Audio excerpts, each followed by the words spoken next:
What if I were to suggest that you play a key role in the awakening world?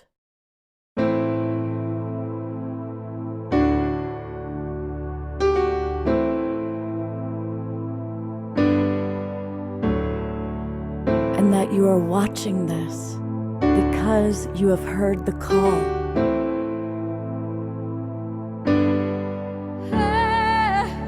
We can start right now by opening our hearts and minds.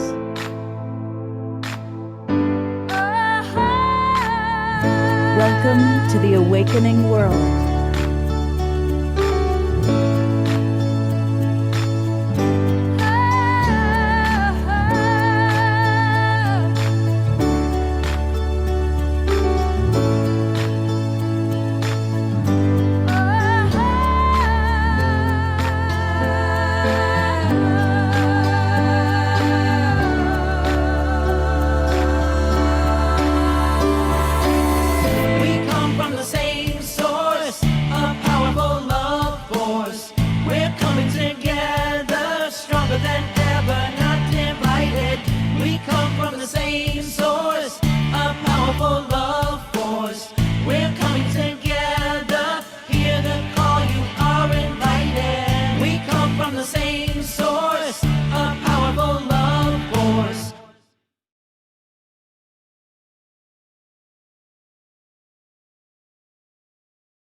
You're muted. You're muted. Thank you very much for pointing that out. Okay, So wonderful to be here with you and with you in person. it's Can amazing. you all believe it? We're here In person. actually next to each other. It's really, really wonderful. You know, that song you just heard, that's Kristin. And So of the course, opening and the Pookie opening and Bob. and Pookie and Bob. And we just so appreciate this amazing angel who is here with us in person. We are at the Haven and it's going to be a very magical evening. So welcome, everybody.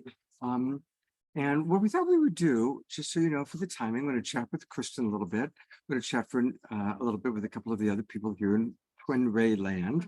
We are at the Haven, which is their beautiful place here in downtown Ashland, Oregon.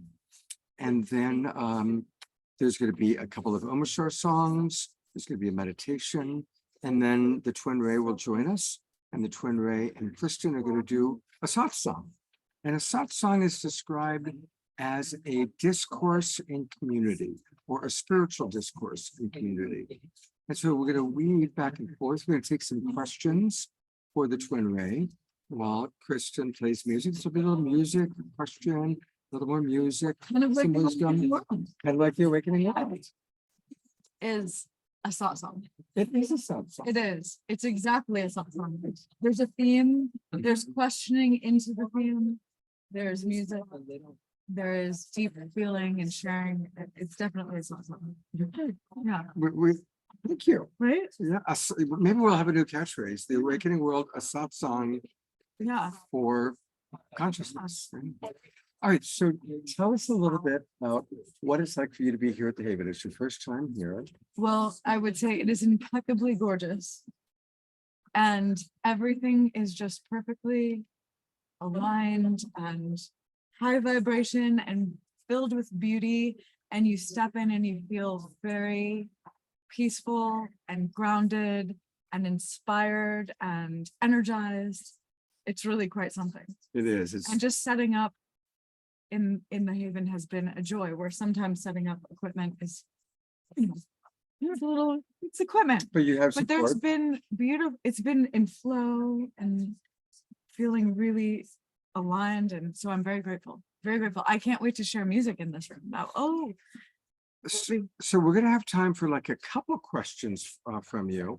So if you've got a couple questions for Kristin specifically, let us know. And I've got one. okay. What's it like for you to perform live? I've never seen you perform live. Well, I did in No, LA, I was gonna say in LA, you did. and at my retreat. And At my yes. retreat, that's true. Well, I would say live, in-person live feels like you're actually able to really tap into everyone in the room in a visceral way. Mhm. But I would say that online live has been surprisingly visceral as well, but in slightly a different form. Mhm. But I feel both live online and live in person, there are different qualities, but always qualities of connection. And for me, live in person, live online, that is where the magic is. Mhm. Whenever people gather in a circle of love, as a musician, I feel like that's where everything gets activated and I'm really able to tune in on the highest. Of course, I still love singing on my own and whatnot, singing in nature, but there is just something when a group of people are holding a space together and then you call in music. Mm. There's nothing like it, Do you get, especially improvisational music live. do you still get nervous? I wouldn't say that I get nervous, but each unique experience, I would say there's an anticipation Mhm. of the experience. And what I do is I just really try to calm and ground and say, here I am in my presence, and whatever I need to bring or allow or step into in this experience, I will do so. And then that just puts my whole system at ease.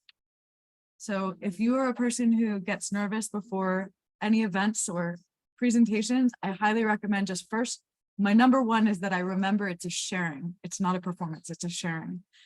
And I invoke the space of the sharing and of the collective, and that we are all sharing and creating together.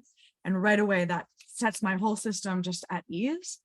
And then I say, I have everything I need to be present and handle every situation and all of the magic that's going to come, all of the beauty. So I love it. It's a surprise. Hey, Craig, can you turn the camera on so that I can just check that? And I think I just saw somebody very special that you might want to say hello to. I think you know this guy. You can hear He, that. he probably does. My beloved is on the screen. Yeah, that is her beloved. All right, we will. Ready. Yep. And there's a limit. Oh, well, I meant to unpin him actually. Surprise. No. Um, This is one of those very spontaneous kind of show. All right, let's see if there's any questions for you. Mark Danisowski is back with us. All right. Mark, is doing a big gig in Houston. Beautiful. So welcome, Mark. We've got time for one question for Kristin. What have you always wanted to know? What is the question? Welcoming the question. The question. The question. It is the question. Well, while we're waiting for a question, there's Mark Danisowski. Welcome back, Mark. Hey, buddy. Oh, Mark is speaking, but we cannot hear Mark. We can't hear you. But we love you, Mark. Yeah. We do. Welcome back. Mark was the sound. Mark does great sound. I just want everybody to know he does great sound, except for his own thing. I got it now. All right. Hey, how did it go in Houston? Houston was fantastic. I was at the Alley Theater performing in a 300-year-old Italian comedy called The Servant of Two Masters. It was the birth of slapstick, actually. And it was an incredibly funny show with some of the best actors in the country and standing ovations every night. And they stuck me in a suite in a Hilton for 2 months. So. Wow, nice. But last Wednesday, I played at a Sufi camp. Adnan Sarhan was a great Sufi master who traveled the world. So in New Mexico, I played a beautiful concert in New Mexico in the mountains at a Sufi camp. So that sounds absolutely divine. Yep. Wow. All right, well, welcome back, Mark. We love you. Yep. Okay, we got our question for you. Tarina from Ecuador asks, what inspires you the most? Oh my goodness. Thank you, Jarina.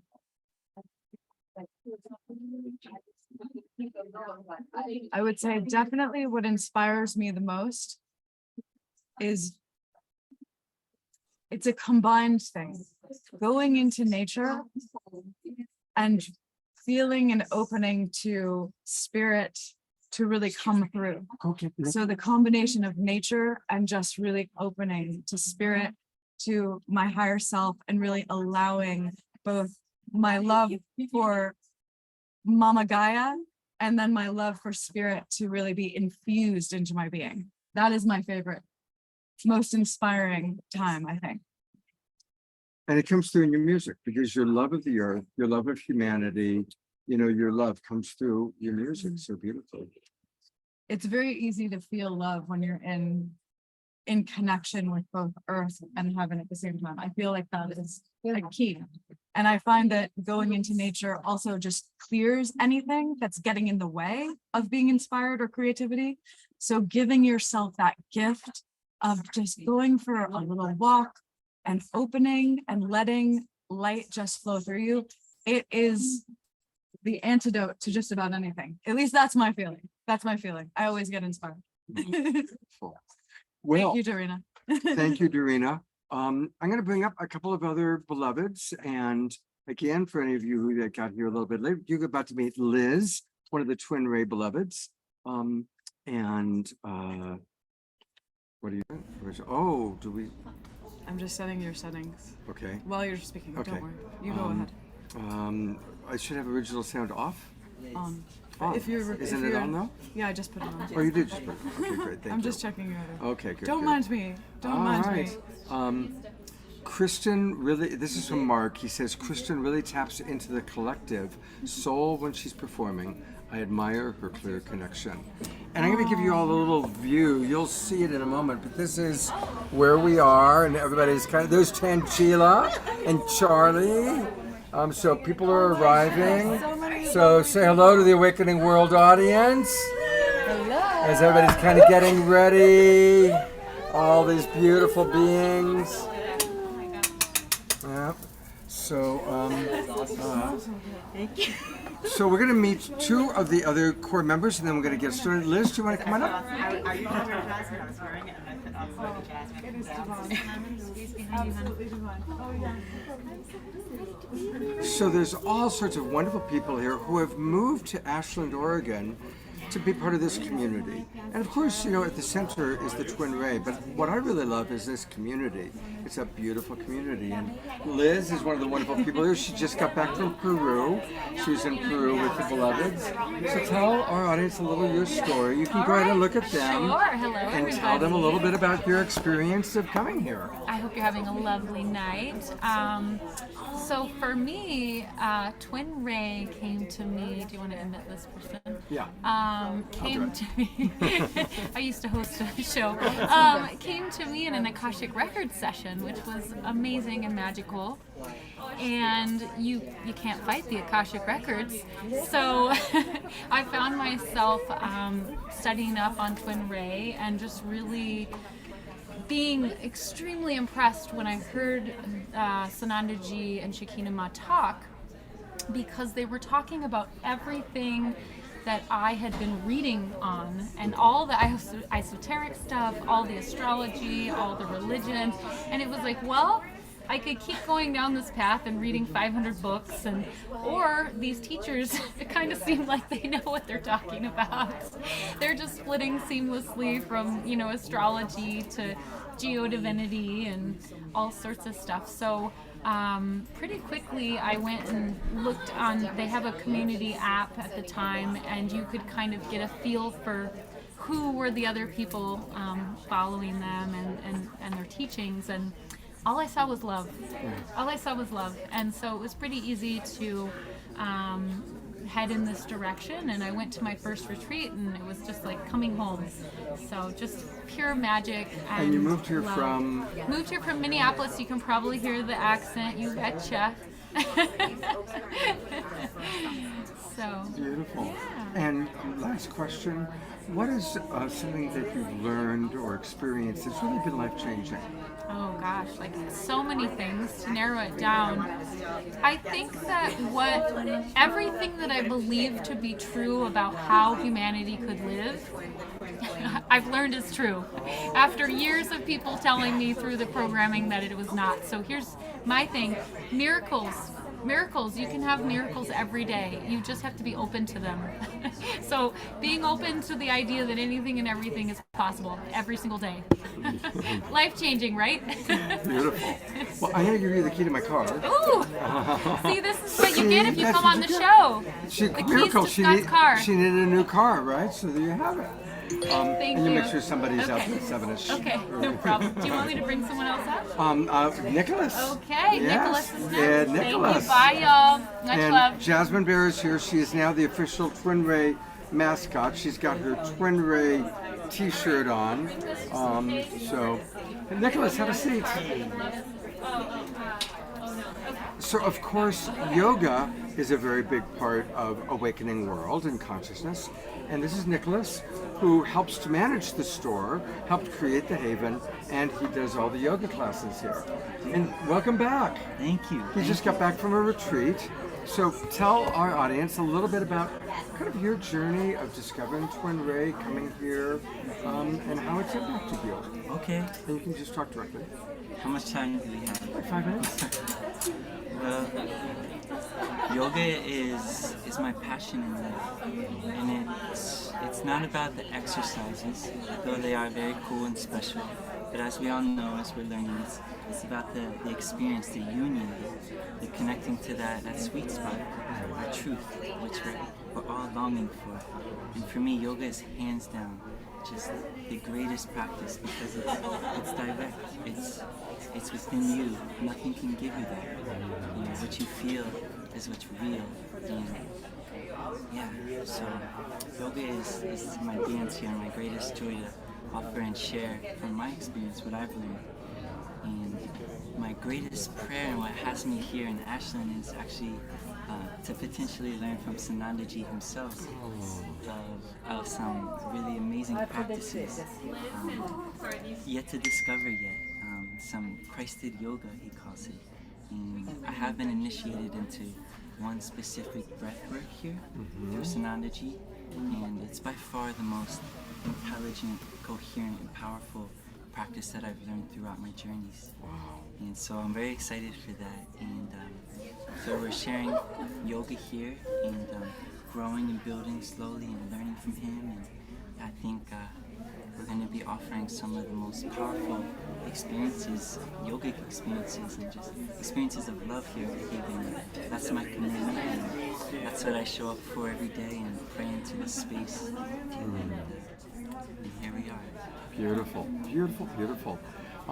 Well, you all can come to Ashland and learn yoga, or practice yoga, I should say, with Nicholas here at the Haven. And I'm imagining some of you, I know Pamela might be someday coming here, Pamela Luz Butters, and we love you, Pamela. There. Seeing all my family there, it's so wonderful. I meant to put on Pamela and somehow we got Mark. Let me come back. Dressed in yoga clothes. Hey, Pamela. There we go. Yeah. So Pamela, are you going to make your way to Ashland sometime soon? Absolutely. And like I said, I'm dressed in yoga clothes. I'd jump in right now. I can't wait. It's just so wonderful to see all of you. I just want to hug and squeeze everyone. It's just so wonderful. We want to hug and squeeze you too. We're looking forward to seeing you. Can't wait to do it in person. Beautiful. Well, thank you, Nicholas, and we'll be getting to know Nicholas more. And please come to Ashland. As you know, I'm moving here. There's a beautiful community, so come and visit. We're going to go to an Omashar song and then a meditation. Okay. Thank you so much. God bless you. All right. So let's go to an Omashar song, and then we're going to have a beautiful meditation from Deborah, and then we will hear from the beloveds. So I'm putting the spotlight on our partner here.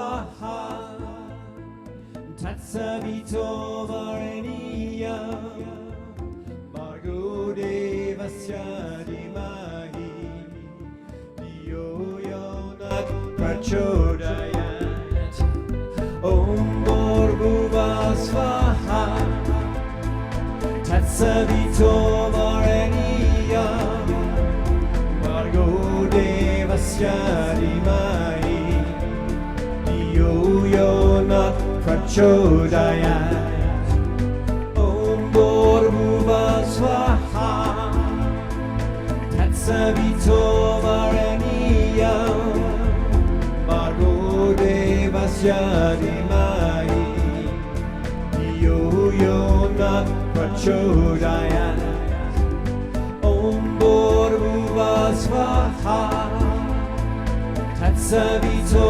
vareniya Margo devasya dimahi Diyo yonat prachodayat Om Bhurbuva swaha tatsavito vareniya Margo devasya dimahi Diyo yonat prachodayat Om Bhurbuva swaha tatsavito vareniya Margo devasya dimahi Diyo yonat prachodayat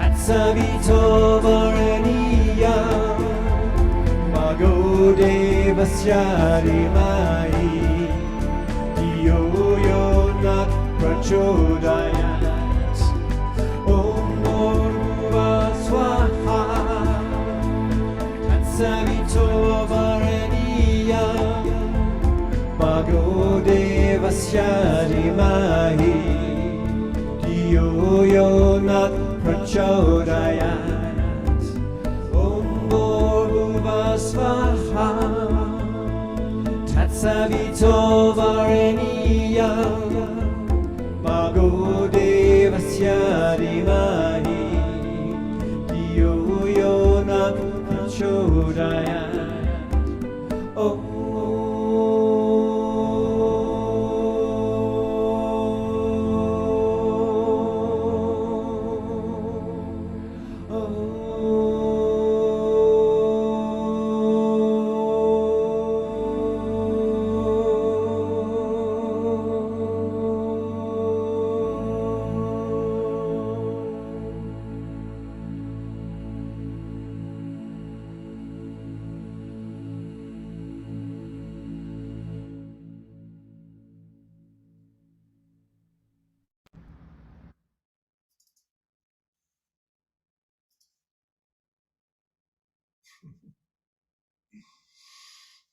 Our beloved Deborah Juliet.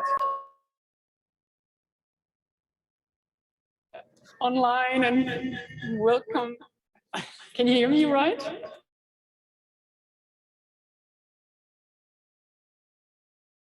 Thank you so much for coming tonight.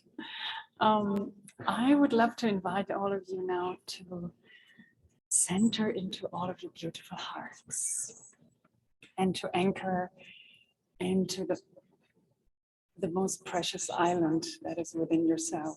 That is what you are, and that is love. So if you want, we please close our eyes and we try to sit as straight as we can so that the light can really fully enter into all our chakras and into our heart. And we ideally put our right hand on our heart chakra and our left hand on our stomach and our abdomen, or the solar plexus chakra. And we deeply take a deep breath into the left hand. And we breathe in all the love and light that is surrounding us. And we try to hold it for 1 or 2 steps, and we breathe out everything that we really don't need and don't want anymore. And one more time, we deeply breathe in all the way deep down into our belly. All the love and light, and we hold it, and we observe the thoughts and let them go back to the universe. And we breathe out everything we don't need. And one more time, we deeply breathe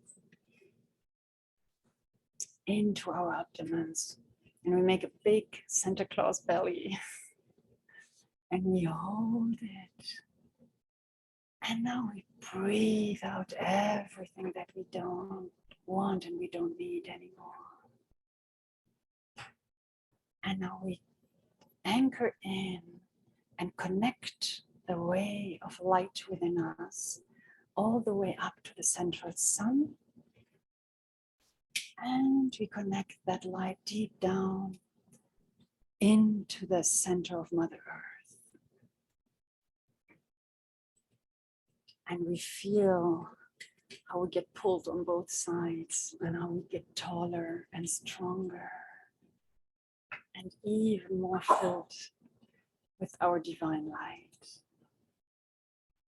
And we take another deep breath in into our left hand, and we observe our thoughts and let them go and give them all the way to the universe. And we breathe out softly and with a flat abdomen again. And one more time, we deeply breathe in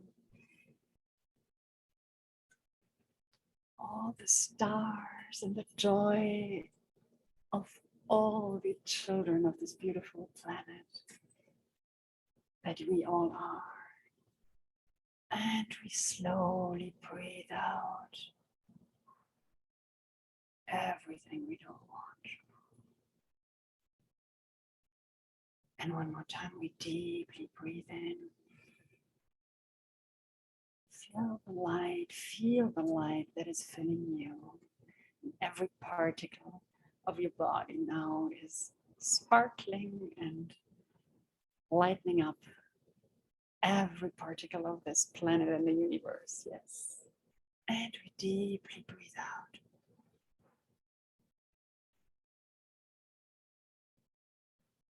And one more time, we breathe in through our crown chakra, all the light and love into our heart. And we let the love fill our entire body. And we breathe out slowly all the darkness that we don't need. And one more time, we deeply breathe in joy and the love. Oh, and I can feel each one of you so beautifully. And we breathe out.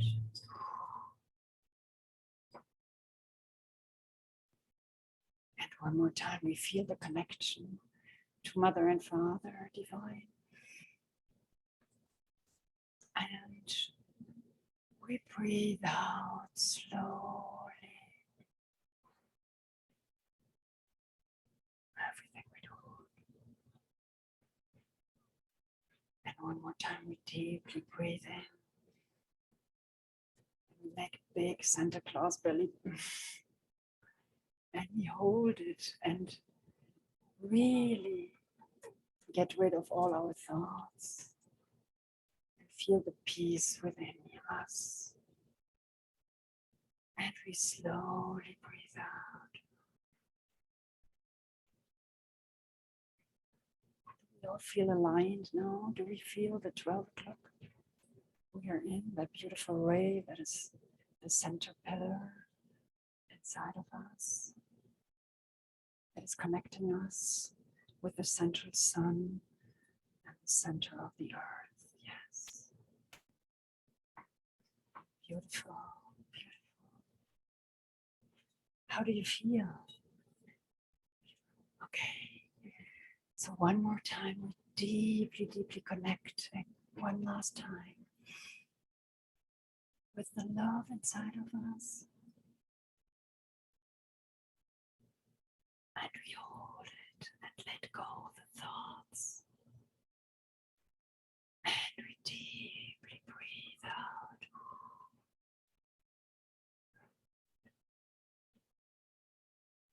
And one more time, we deeply breathe in into our left hand. Make a big belly.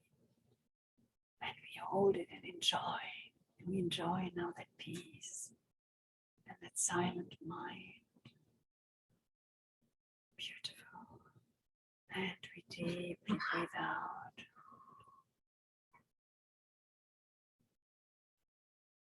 And one more time, we deeply breathe in the love. And I can feel all of you absolutely centered and silent and enjoying it.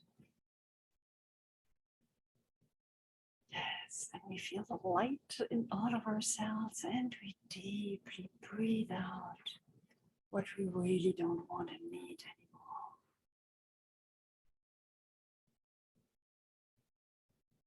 And one more time, we deeply breathe in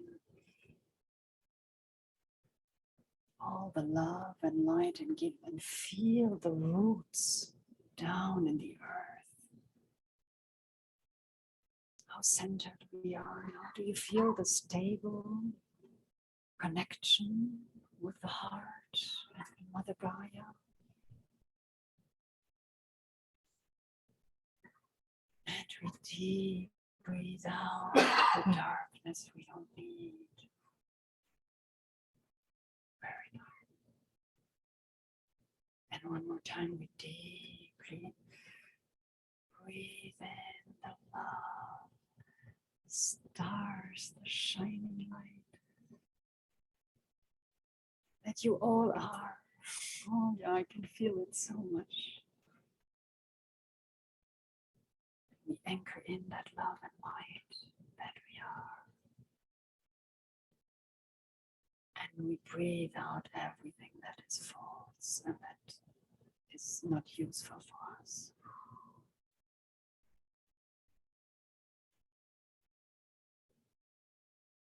And one last time, we deeply breathe it all in. And we feel that we become like children again, free, free.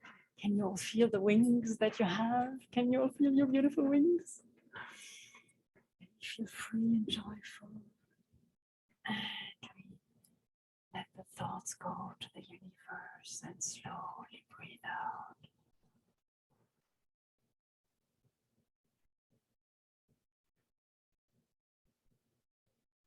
And now we anchor in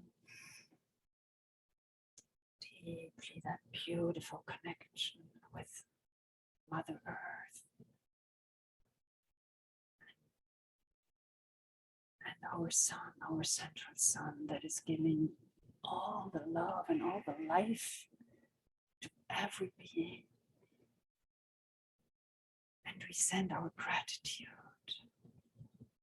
for everything that we could experience and that helped us on our path, and everything that will happen and is already there for us. And we slowly breathe out.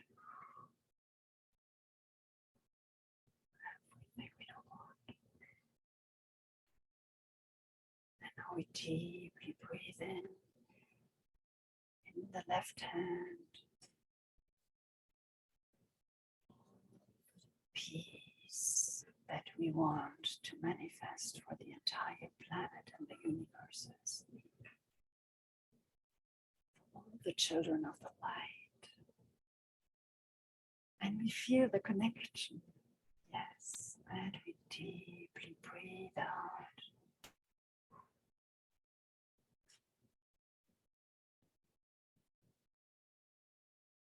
And one more time, we see the golden age, how we want to manifest it,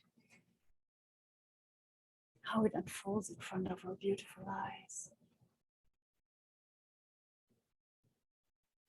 And we send our love and gratitude to all the children of the light so that they can connect to our beautiful love and peace. And we deeply breathe out.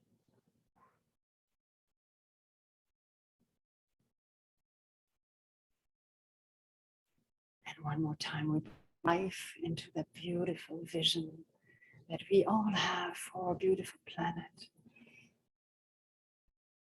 Because all of you are children of the light and you know it. Yes, and we share our joy, and we breathing out, we share all the joy to all the beings everywhere. And one more time, we deeply breathe in the love and joy and happiness of all the children. We hold that beautiful vision that we have. And we breathe out all the gratitude that we want to breathe out all the time.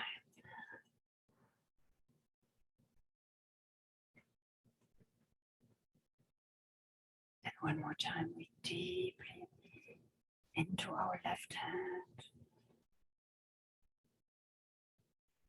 Breathe in the peace and the love that I can feel so clearly now. And all, if you want all the angels and all the unicorns and all your beautiful beings that you love so much, they're all invited and they're all surrounding us right now. Yes. All the fairies. And we breathe out slowly, and everything is going to be wonderful. And one more time, we enjoy this beautiful moment in which we are connected and getting so strong. And getting stronger and stronger. And our wings are unfolding, and we deeply breathe out.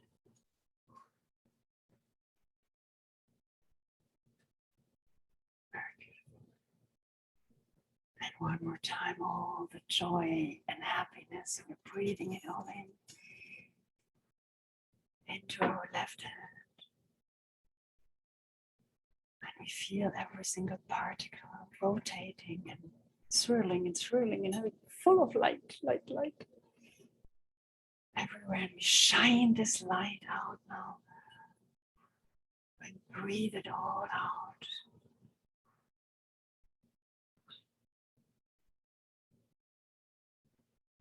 And one more time, we deeply breathe in. All that you ever imagined for the golden age. All that love and peace for all beings.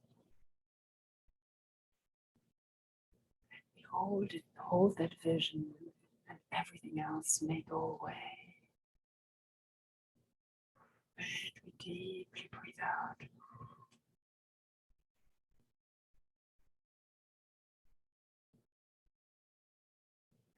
Time we deeply breathe into our left hand to the solar plexus.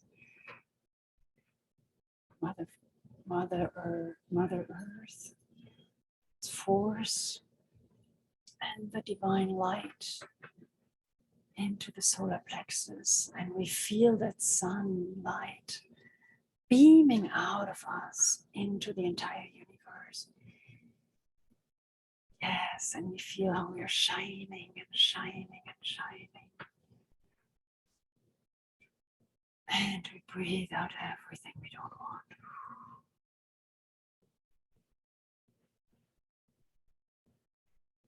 And one more time, we deeply breathe in the love and light and joy that you all came to manifest and to experience every single second. That is your birthright. We feel our beautiful wings, how strong we are, and we breathe it all out. Slowly, slowly, slowly.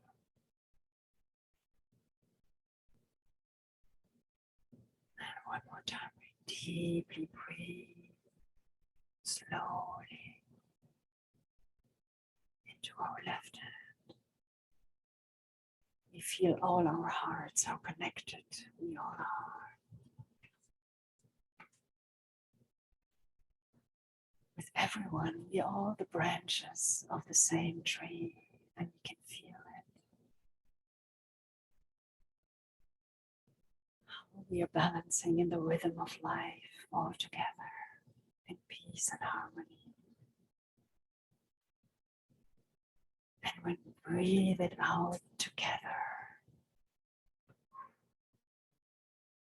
for peace and harmony on this planet, yes. And we take another deep breath in. Breathe in that peace and harmony that we are.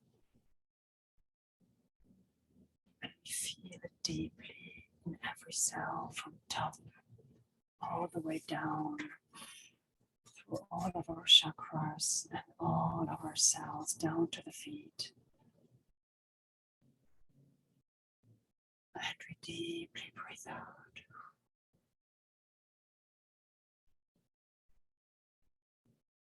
And one more time, we feel the connection all the way from the center point of Mother Earth, all the way up to the central sun.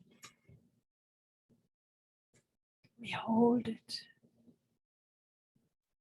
And we feel the connection back to Mother Earth all the way down. When we breathe out. And one more time, we deeply breathe in. All the love that we can in between those two center points. Because that's the truth. That's really what we all are.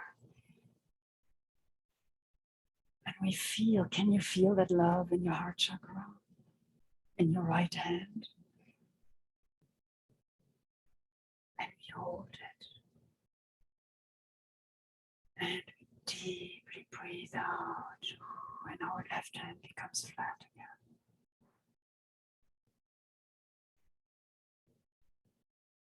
And one more time, we breathe in the peace and quietude in our brain, in our mind. How peaceful we become now. And every thought we put it into a balloon and let it fly all the way up to the central sun. She will take care of it. And we breathe out.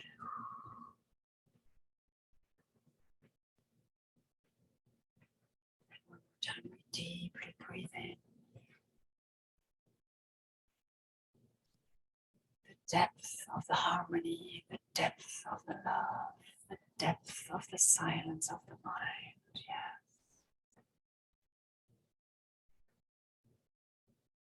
And in that silence, we feel the peace and the harmony. And of course, all the abundance that is waiting for us to manifest. And we deeply breathe out.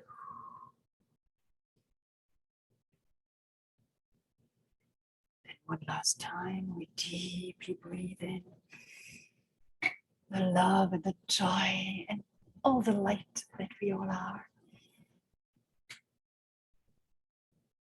And we hold that love inside of our heart chakra. And we feel the connection between all the beings, all of us that we are here. All the beautiful wings that I can feel for all of you. And we deeply breathe out that beautiful peace and harmony.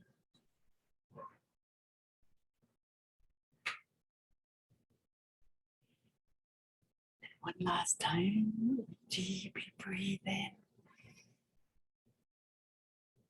That centered, very centered, quiet mind and love that we are. That is the truth and the wisdom. And we hold that joy and love and wisdom. And the power that comes from it. And we anchor it all in. And we know that now we are in that truth. In that beautiful truth we came for. In this lifetime to experience it fully. And we deeply breathe out.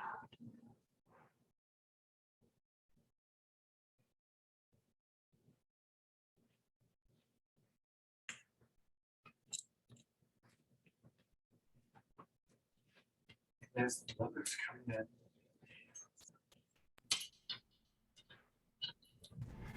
For our Awakening World audience, Omashar's going to play a short song, and then we'll get started with the relationship satsang.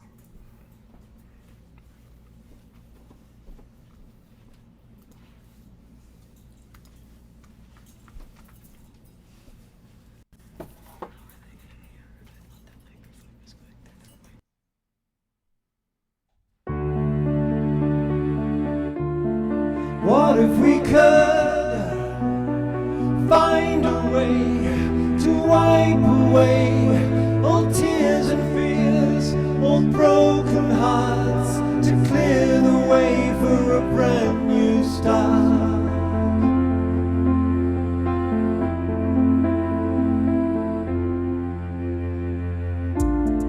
Now that we see and know the way to lift our day and shine the light for all to see, the way back home and the way to be free.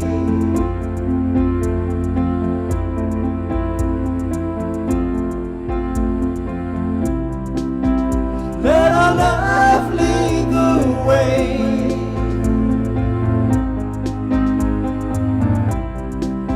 Let the light shine through all.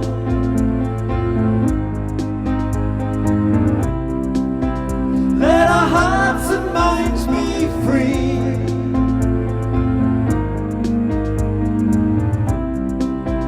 As we rise up from the fall,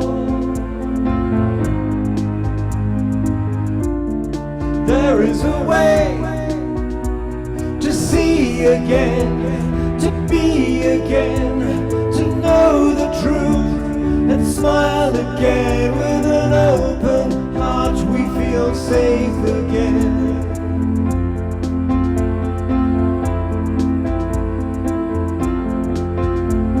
And now that we're free and we see that the way is to let our love show us a new way to be, and we relish the chance to be part of the dance that will recreate the world anew.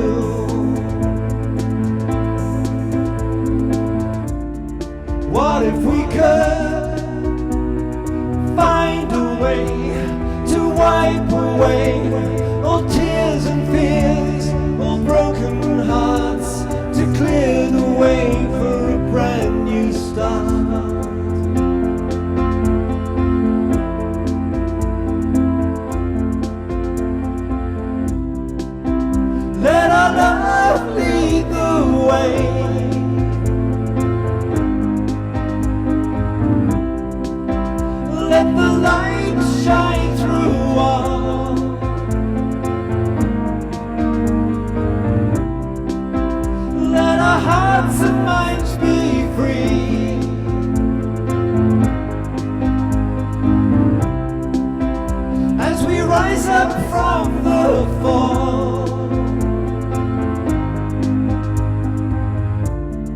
There is a way to see again, to be again, to know the truth and smile again. With an open heart we feel safe again.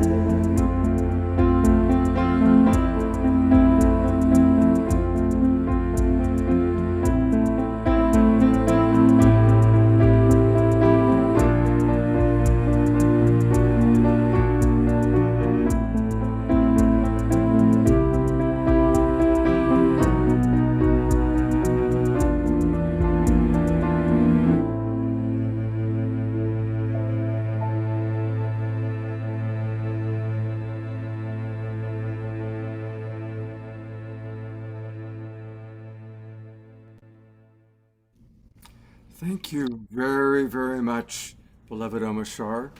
And I'm going to swing over here. We're doing a little something different tonight. Balancing our live stream awakening world audience with our beloved TwinRay, and all of you are here live. And this, of course, is the kickoff of the Haven 2.0. Welcome. And so to kind of combine things, I'm going to combine a first question for our Satsang. Satsang is defined as spiritual discourse. So we're going to go back and forth between wisdom, questions, and answers, and music with beloved Kristin Hoffmann, who is here. And a big part of what we want to build the foundation of Haven 2.0 in is Seva. And so thank you everybody for being here. Thank you everyone for donating. And we're very blessed that the people that we're donating to is Celia's house. And Alexandria is here with us. Would you come on up, Alexandria? Yes. So this is Alexandria from Celia's house. I'd love for you to share a little bit about Celia's house and how we can support you. Yes, thank you. I'm so grateful to be here tonight, and that was a lovely intro, and I really enjoyed that, so thank you. So I guess I'll start by asking you all, maybe with a raise of hands, how many of you have heard of Celia's house in the Southern Oregon community? Okay, so a couple. That's why I'm here. Not too many people have. And so my name's Alex. I do the communication and outreach for Celia's house, and it's the best job I've had. I worked several places, and it's a very special nonprofit. So the nonprofit that runs Celia's house is called Southern Oregon Friends of Hospice. So we're an end-of-life care facility. Any way to get closer to the mic? Oh, yeah. Of course. Yeah, we can't hear you at all. I forgot there was people on. Yeah, we cannot hear you. Sorry. All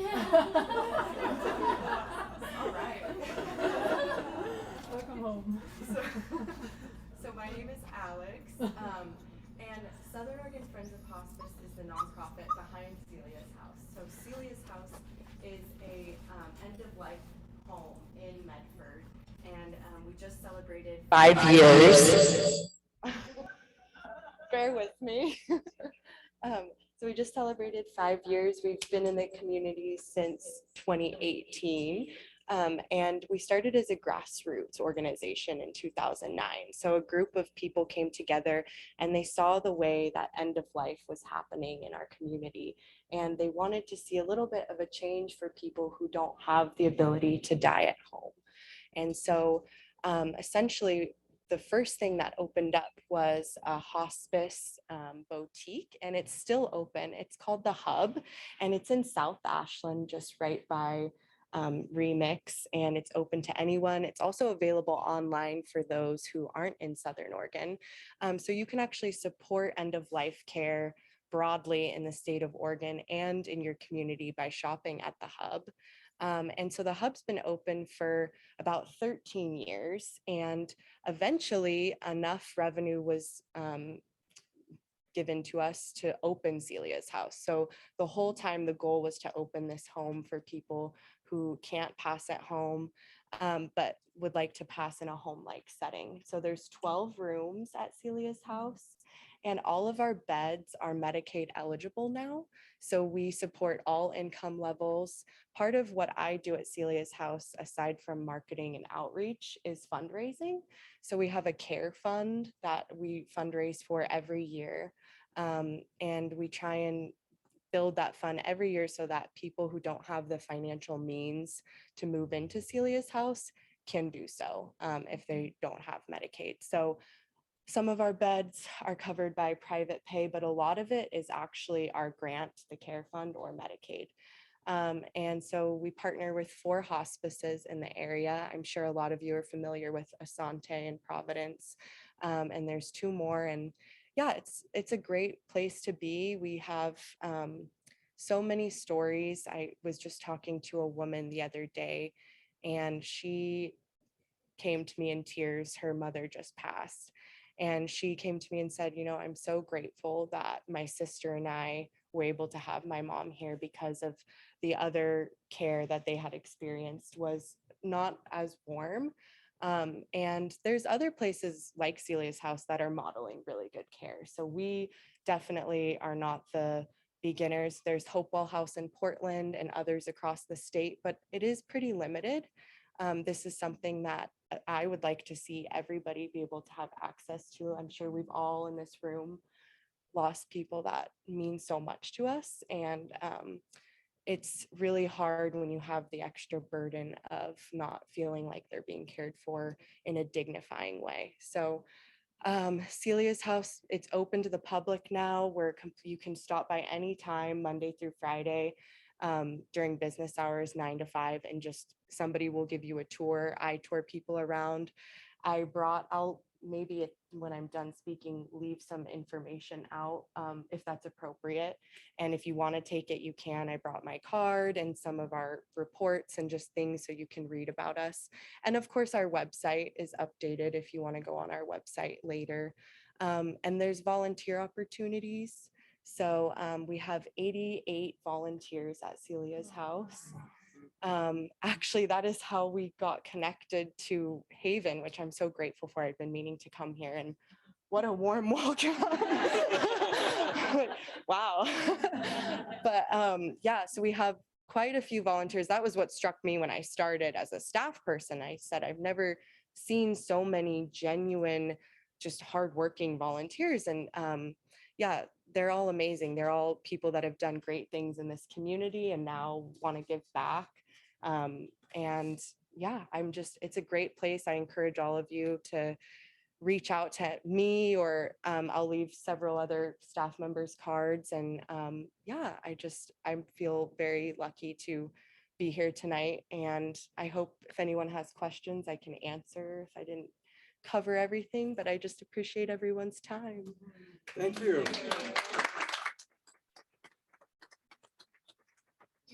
Thank you. So the way we're going to leave tonight is we're going to do approximately 5 questions and approximately 5 songs. One request for Irene or Ray, I texted you a couple of pages of a song that Kristen needs printed out. Okay. And let's go ahead with our first question about Seva and how that fits into this community. Beautiful. Well, before we begin, I'd like to just present Shekina Ma, as she won't be speaking tonight. She's been in deep devotion through her transmission of the songs that she's been working on for the album, and she's in full transmission tonight. So she's going to be in more silence transmission tonight, and it's really been amazing to see both of you in such co-creation and support, and it's been like very, very late nights for Shekina Ma, working to both of them actually, but working to like 2 a.m. in the morning on this amazing album. It's definitely going to be phenomenal. I've never heard of anything, but of course I'm biased because I can't help it. But no, it's really special. It's very ceremonial, very, very entrancing as well. It brings such the medicine of the heart and such a powerful transmission. So I look forward to everyone getting to receive that. Now, just want to honor each one of you for joining us this evening and coming to Haven 2.0, where breathing more life force into this sacred space, and yeah, as it was always meant to be. Really, our intention for the Haven was for it to be a community hub, to have that connection and have offerings and have different events and gatherings that are really inspired by the love of community and the love of the divine true nature and one's true nature as that love. And when you're tapping into that source of love, it inspires you to give and help and support and make a better world.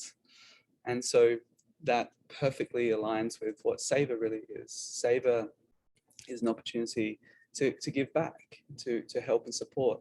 And it doesn't have to be these large expressions of back. Savor can be simply giving someone a smile, asking someone how their day has been, helping someone in need at any level. But Savor ultimately is when you devote any action that you're doing to the all-loving one, the one true nature of all of our being, which is love itself, truth itself. And when you devote your life to that, then your life becomes an opportunity to give and dedicate everything to that, to dissolve the small self, dissolve the false narrative of the human conditioning, but align to your true nature. That is that love, that is that divinity, that is the true nature of where all of this manifested from. And so what we notice is when beloveds, and we love to call everyone beloveds because ultimately it's a reminder to be love and to express yourself as that love. And love isn't just this rainbow chasing perception of, happy endings.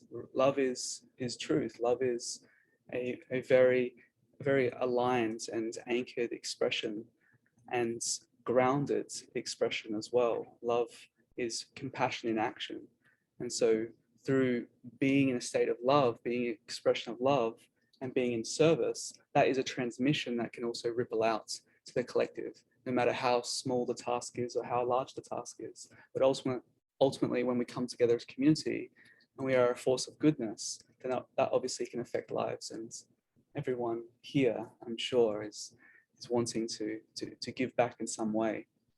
And ultimately, Savor is sacred service to that very purpose.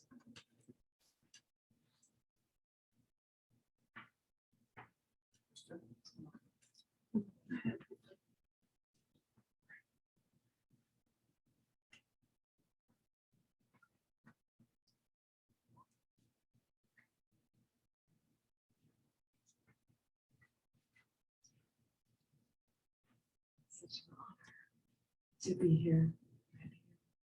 Everyone, many blessings. I wanted to begin with a piece called Born, as we are all being born into this moment. The evolution of ourselves. Being present together. This song calls us in to this moment.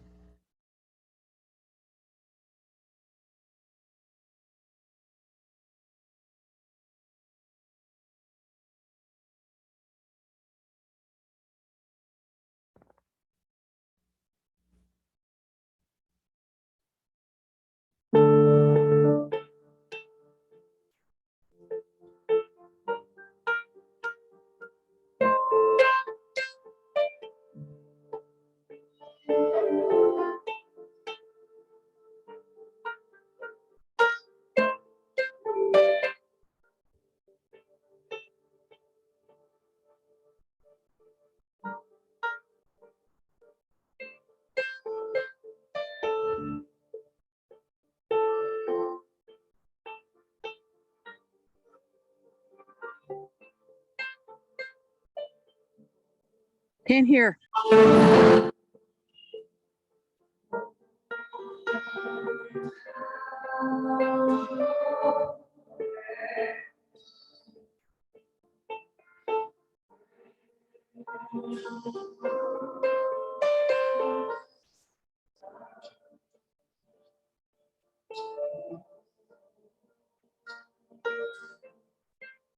There is a sound malfunction. Please fix it.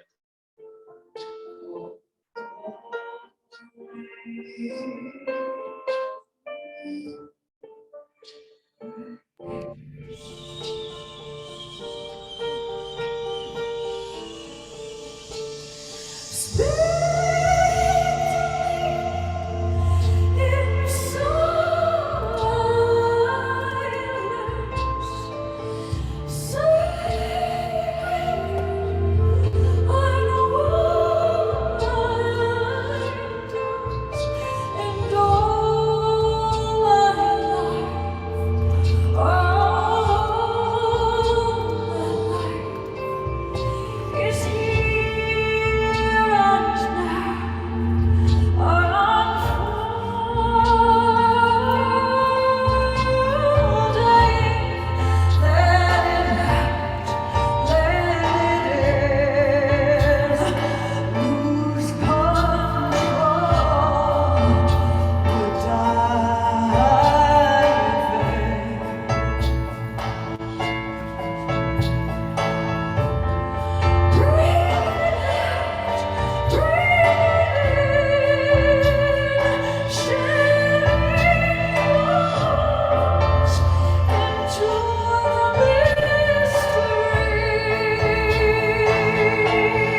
Thank you, beloved Kristin. Who feels reborn?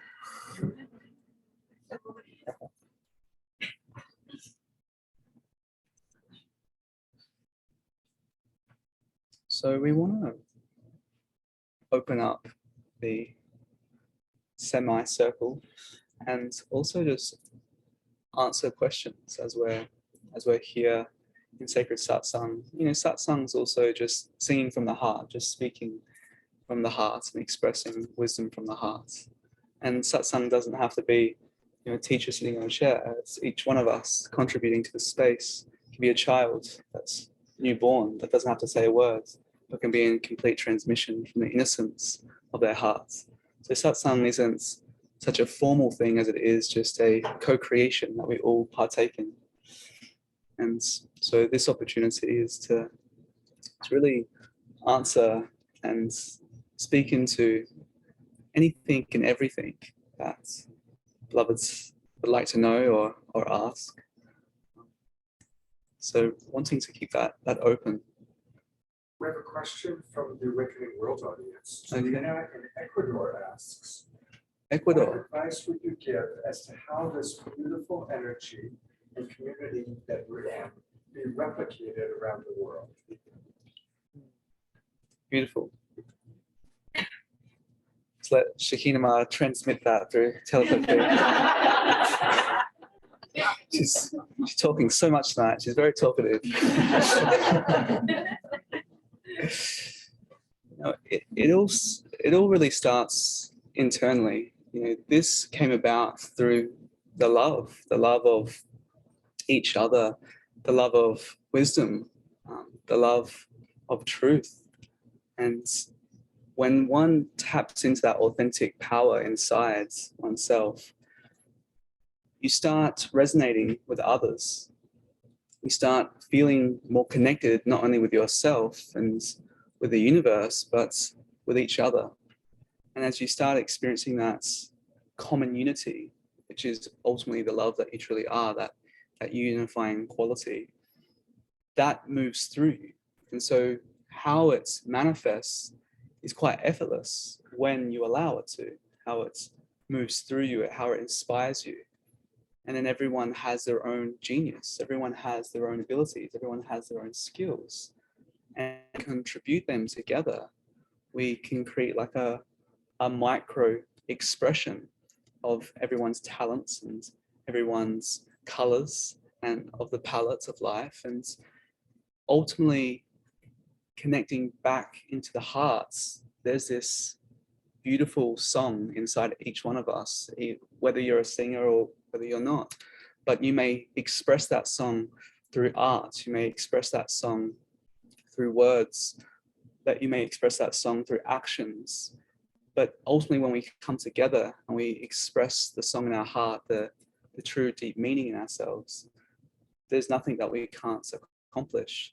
And so it helps to have a nice container. It helps to have, you know, big crystals and hold the frequency. But ultimately, each one of you are crystals as well.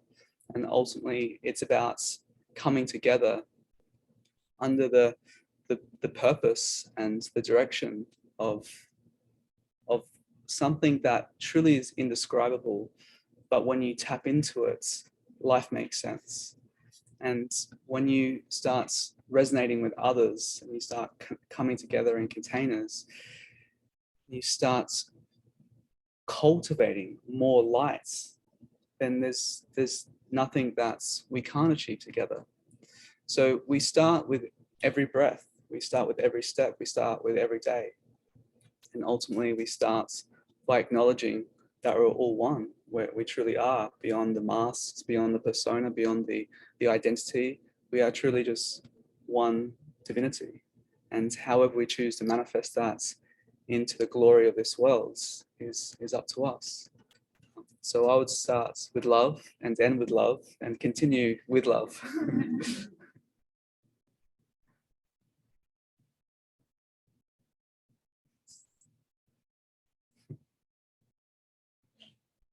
Is there any more questions?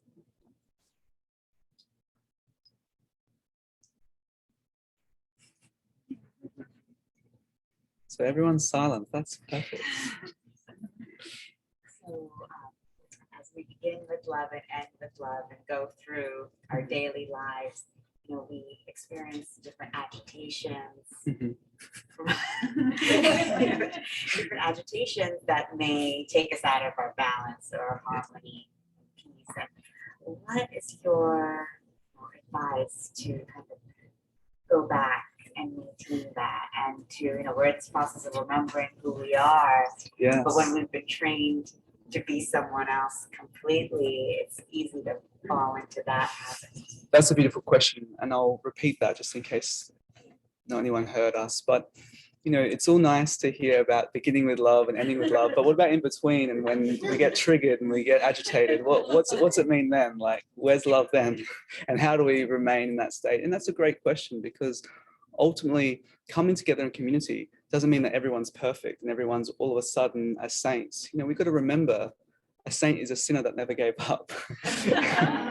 And so, you know, when we acknowledge that, it's not about, oh, okay, it's all about love and we have to sort of glaze over sometimes that there's uncomfortable truths that you have to face. Sometimes there's emotions that have to be dealt with, and it's not about having a veneer of everything being perfect and put the serenity mask on.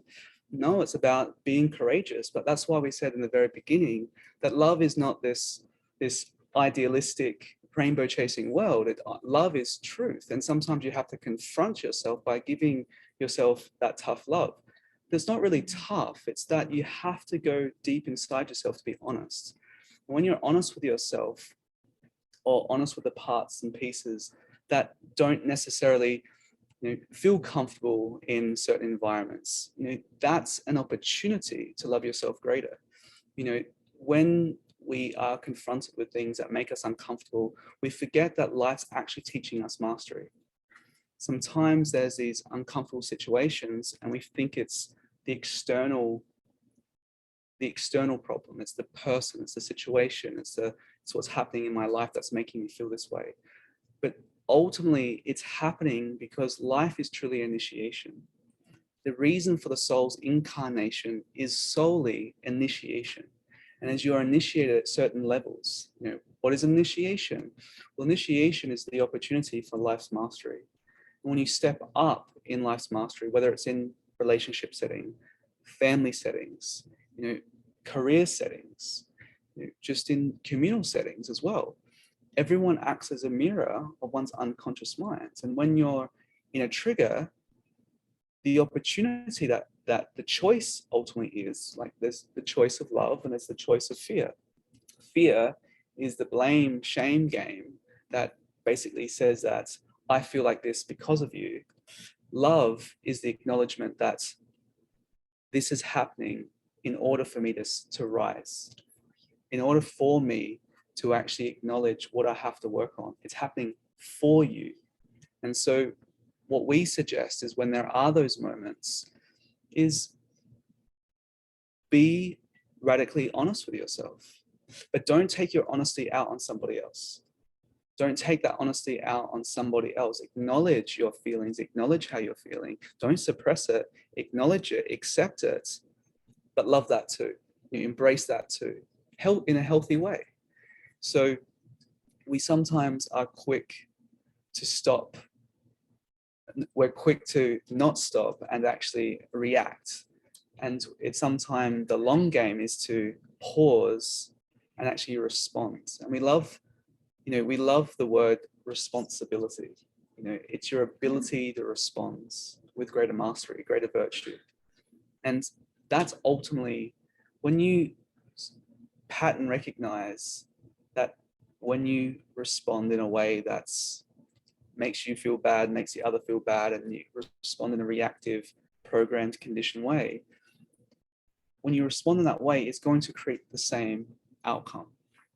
But when you pause and you stop for a moment,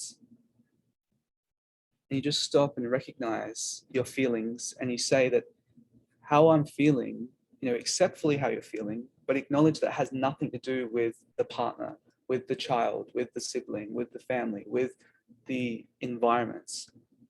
You actually give your power back to yourself. instead of giving your power away consistently, you return back to the true authentic power that lies inside you, where you have mastery of your reality, the situation before you. And when you have mastery and you're not triggered and you're not reacting consistently, then all of a sudden your life becomes peaceful. And all the pieces that have been fragmented through the traumas and the dramas start coming together in a cohesive nature. And you just want to come from that space. And then that sometimes can trigger somebody tremendously when you're just not going to play that game. You're not going to play that game with them. It can be so triggering for them. It's like they want to reel you in and reel you in. But the act of love is to have actually compassion for what's actually happening. Because the surface is this blaming sort of agendaed process that's happening from triggers, but underneath there's a wounded child.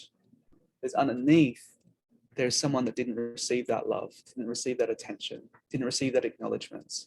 And sometimes underneath that is you. And when you can rediscover yourself intimately, truly intimately, or being a community where there's many reflections all the time for you to go deep inside, but there's also much support for you.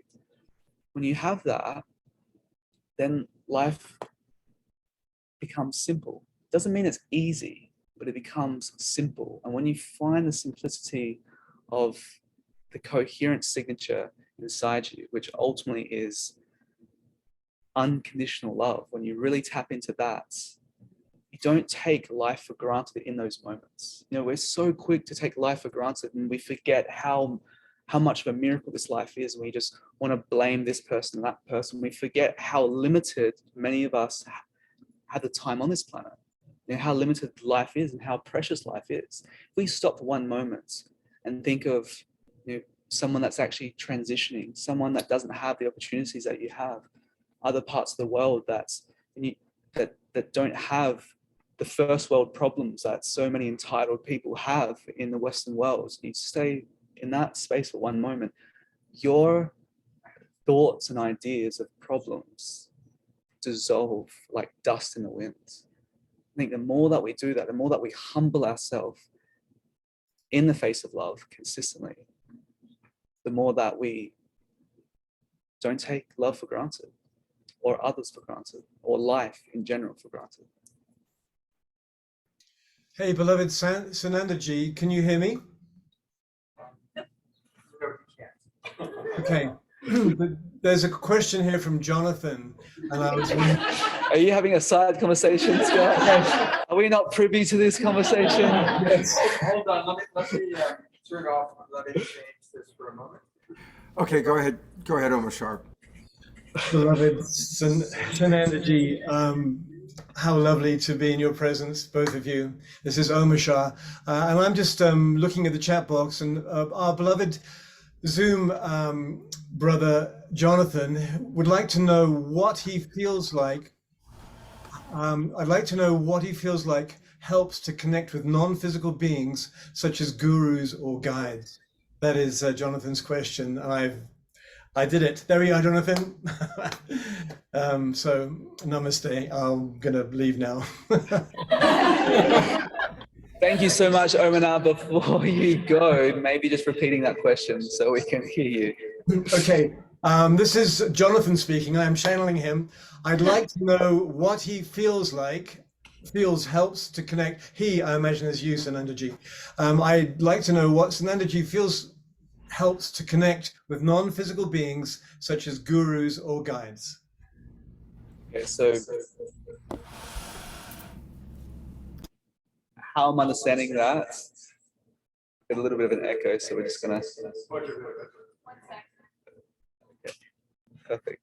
So how we're hearing that and understanding that is, what does it feel like to connect with non-physical beings such as gurus and teachers? Is that yeah, what can help? Or how best to? Yes. How best to connect. Okay. Well, ultimately, the true guru is the true self inside every single being. So when you silence the mind and you silence and you get into a practice, whether it might be dancing, and dancing or twirling might just completely get you out of your mind and into an altered state. It might be meditating and being in stillness and silence. It might be just watching a beautiful sunset, a beautiful sunrise. It might be interacting in nature. It might be just looking at a loved one, or feeling or remembering a loved one. It can be any precious moment. It can be poetry, it can be music. But ultimately, when you get out of the way of yourself, there's this powerful opportunity every single time that happens to just plug back into that true nature. And again, I keep saying true nature, and the reason being is because we sometimes become so convinced that who we are is our name and our role and our body and our emotions and our responses, but we forget to look beyond all that.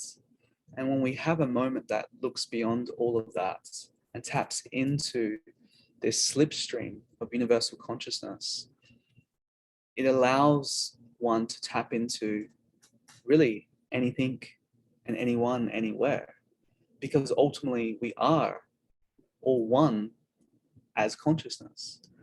And so connecting to a non-physical being, there's another aspect that it's important to recognize, is that some beings that don't have bodies perceptually, but they have more etheric bodies. Just like we have a physical body, or there's also an energetic output of this physical body, which we can call a subtle body, subtle energy, or also acknowledged as like a bioenergetic field. And so certain beings retain the sheaths of their bioenergetic field, and they live inside a more of an energetic body than a physical body. And sometimes, you know, you can actually tune into them when you start tapping into that vibration. It's almost like when you slow down and you look out into the horizon, you sometimes can see these little particulates of energy just flying around everywhere. Who can see that? Who's ever seen that when you sort of go into more of a meditative state and you glance out and you see all these little particles of energy, but you didn't see them before? Where'd they come from? They've always been there, but you don't see them. But when you slow down and when you start tuning in, you start tapping into that energy. Well, sometimes when you come into a certain resonance, you can connect with beings that have preserved more of their energetic body, more their subtle bodies. And ultimately, the ability to do that is to raise your frequency and purify your heart. And so, you know, how, for example, I have had contact with what would be perceived as non-physical beings, you know, throughout my childhood. I was always talking to myself. and my earth mum would always say that I was talking to my invisible friends, but I didn't think they were invisible, because they were there to me.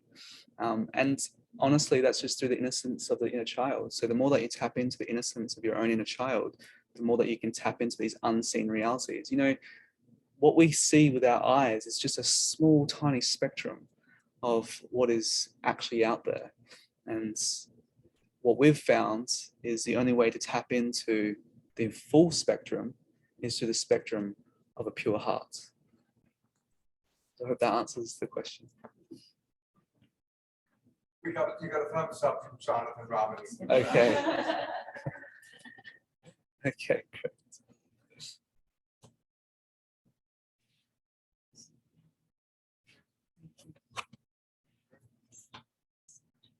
Oh, So, lovely. to take this idea of presencing and connecting and tapping into the full spectrum of our love and our hearts into a deepened state, let's bring through a solo piece together.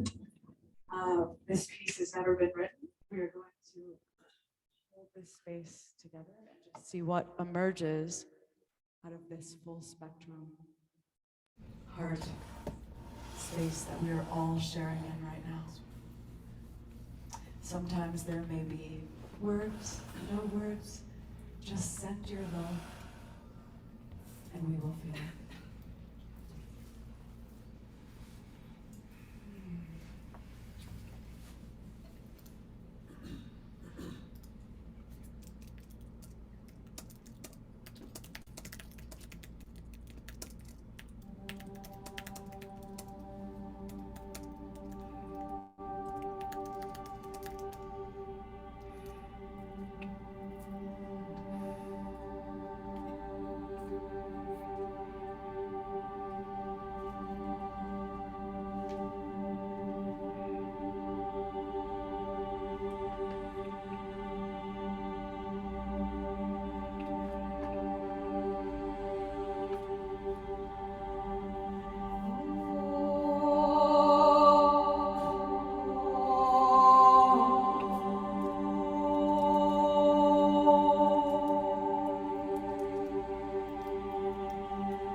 Thank you.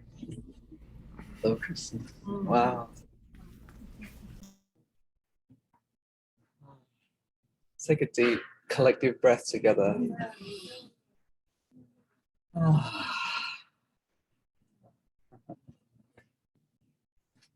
Beautiful. No, it's such a beautiful opportunity to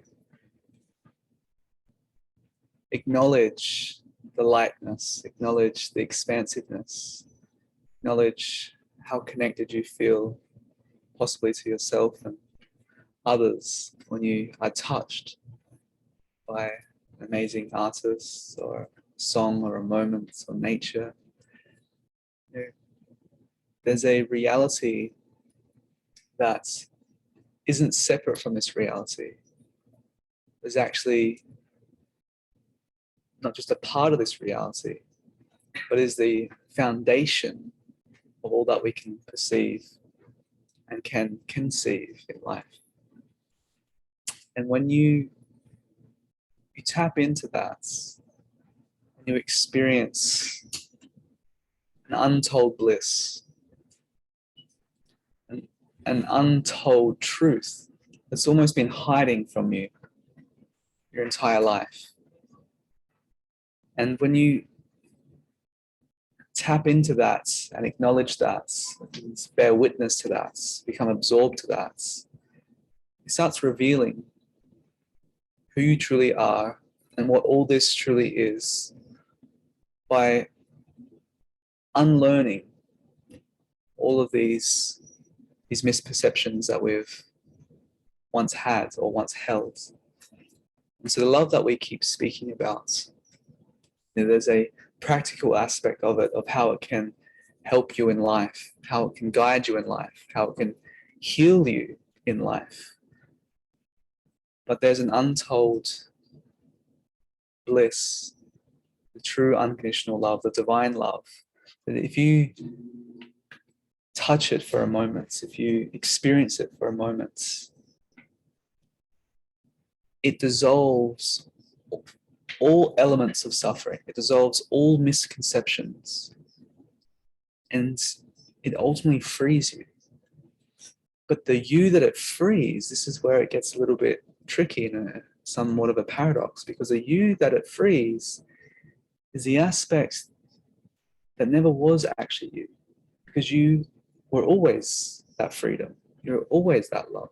So almost it pauses time and space, and you come into contact with something that opens you up to the rawness. And sometimes to get there, you have to be brought to your knees. Sometimes you have to be touched by an unseen hand.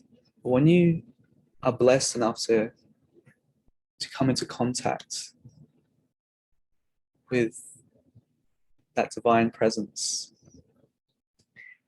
it allows you to make sense of all of this, allows you to put all the pieces back together, and it ultimately frees you. So everyone's truly looking for that freedom. And that freedom is obviously inside us. But when we come together and embrace the freedom that we truly are, embrace each other as the freedom that they truly are, then that can emanate and ripple out to the world. And so our greatest intention is for each one of you to reach that freedom and taste that nectar of the holy love that has an endless supply. And you don't have to wait to transition from this life to experience it. It's waiting for you in this life. It's waiting for you right now. And sometimes, whether it's teachings, music, art, poetry, whatever it's nature, or just one moment it takes for you to never forget. When you touch that and tap into that, then all you want to do is light it up in everyone else that you see. And ultimately, you know, that's what birthed this community, and that's what will continue to spread this community.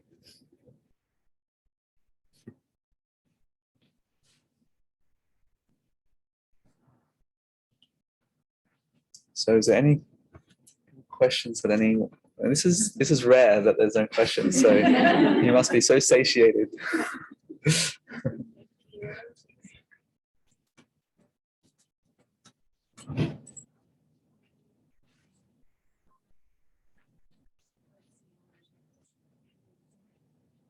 this experience that one can have.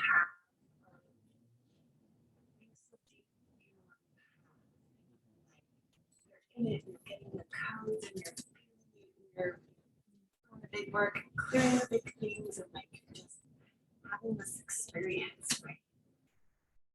And then you've got your business, and you're like, oh, now we gotta like make a living, you know. And there's this like experience that, you know, all the times that we've been the renunciate, and all the times, you know, the multidimensionality, and it's like, well, what reality are we really in? Because there's this one and this one and this one, but this is the 3D.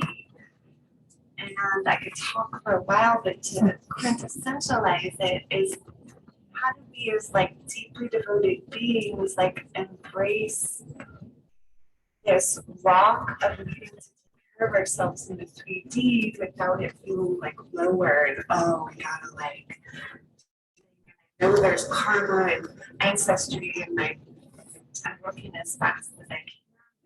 There's this like integration, you know, not feeling like, oh, that's lower, you know, it's not. Yeah, yeah. Thank you so much. I'll repeat that. So how do we balance this 3D world with a spiritual life and keep it really in a level of mastery when we can understand that there's many different aspects of us, and sometimes we tap into those aspects from different past lives and different sort of parallel lives. And how do we stay in mastery and go deep on the path and do the inner work, and at the same time, you know, live in abundance and acknowledge that abundance and express that abundance and manifest that abundance and make sense of all of this simultaneously while living in your spiritual dharma? Yeah, it's a good question. So, you know, this is a very common question, by the way, and many would love to ask this. So thank you for asking this. And when it comes to doing spiritual work, the inner work, there is this belief that, okay, if I do this work internally, then life will reward me. I'll have some reward that will come from that. And it's not saying that life doesn't, but sometimes when you get so elevated that sometimes in life we forget to live in a way that can function in this third dimensional world. But ultimately, the spiritual path is a transcendence of the 3D world. So it's the simple analogy of living in this world, but not of this world. So whether you're cleaning the dishes, whether you're vacuuming the house, whether you're going to your vocation, whether you're in any situation, it's all about how you perceive it, how you choose to perceive it. If you choose to perceive it that's not you living in your full potential, then make new choices that reflects what you feel your true potential is, because we ultimately say that it's all about finding your gift. You know, what is that gift? You have a gift. Maybe it's healing others. And I'm speaking directly for you. That's the gift that you have. You have that ability for the healership. And many have that ability. Sometimes it's helping guide and give direction and hold and give counsel. Sometimes it's being more of an artist. Sometimes it's actually something that may not look spiritual at all, but it's something that you love. But ultimately, when you express what you love to do and you find that gift, the purpose of that, you finding that gift, is to share that gift with others. And it's important not to focus on the financial aspects, you know, because the financial aspect sometimes makes us make these decisions that take away the essence that we know is inside of us. And so sometimes you have to re-imprint into your reality and make those choices that are upholding that frequency. And then you also have to have a look into the aspects that aren't congruent with the life that you want to live. So if you want to live that life, whatever that life is, ultimately it's a feeling. But you're never going to get there unless you have that feeling in your current life. Because we are soon to think that life would be so much better if I had more money or a bigger house or other opportunity, or I had this relationship, or I had this but we don't acknowledge that actually, even when we're there, we could be completely miserable. We have to actually be happy with whatever our life is reflecting, because our life is reflecting exactly what is necessary. And then you ask for help. There's so many of us that forget to ask for help, forget to ask others to support us in other ways that we may not have those skill sets. You know, it's sometimes really difficult to play one role, but then play 12 other roles around that one role. You know, sometimes when you open yourself up and be vulnerable and ask for that support and ask for the ones that are calibrated and have that skill set, they can help you in life. But going deep down a spiritual path, there can be a tendency to get really serious. And we have to remind ourselves that not to be so serious and to laugh at ourselves and to enjoy the moments that make utter nonsense, that are no sense at all, and acknowledge that no one's really in control and you don't want to be. With this controllership and ownership, the ego wants to try to control its path and it wants to have this outcome. It has this definitive nature of success and wants to reach it. That is such nonsense. It really is. When we can actually acknowledge that we have no idea what's going on. We have no idea what's going on. Like, and we don't want to. Like, truly. When we give ourselves so intimately and we surrender to what life does, it doesn't mean that we don't take our responsibilities and we don't take care of the livelihood. Of course you have to generate a livelihood, but in antiquity it was important to have a very strong foundation before you go down the deep end of spirituality. It was very important to have livelihoods set up, have shelter, have security, have these things set up so you could actually then embrace those deeper levels of questioning all of existence and really doing the internal personal work and dissolving all the false narratives and the conditioning and overcoming that and transcending that. But sometimes when one doesn't have those securities in place and one's born as a light being and doesn't really make sense to this world, well, of course you don't make sense to this world. This is the only planet that we know of that you have to pay to live on it. It's like, what's going on here? What's happening? And of course it doesn't make sense. It's pretty ridiculous.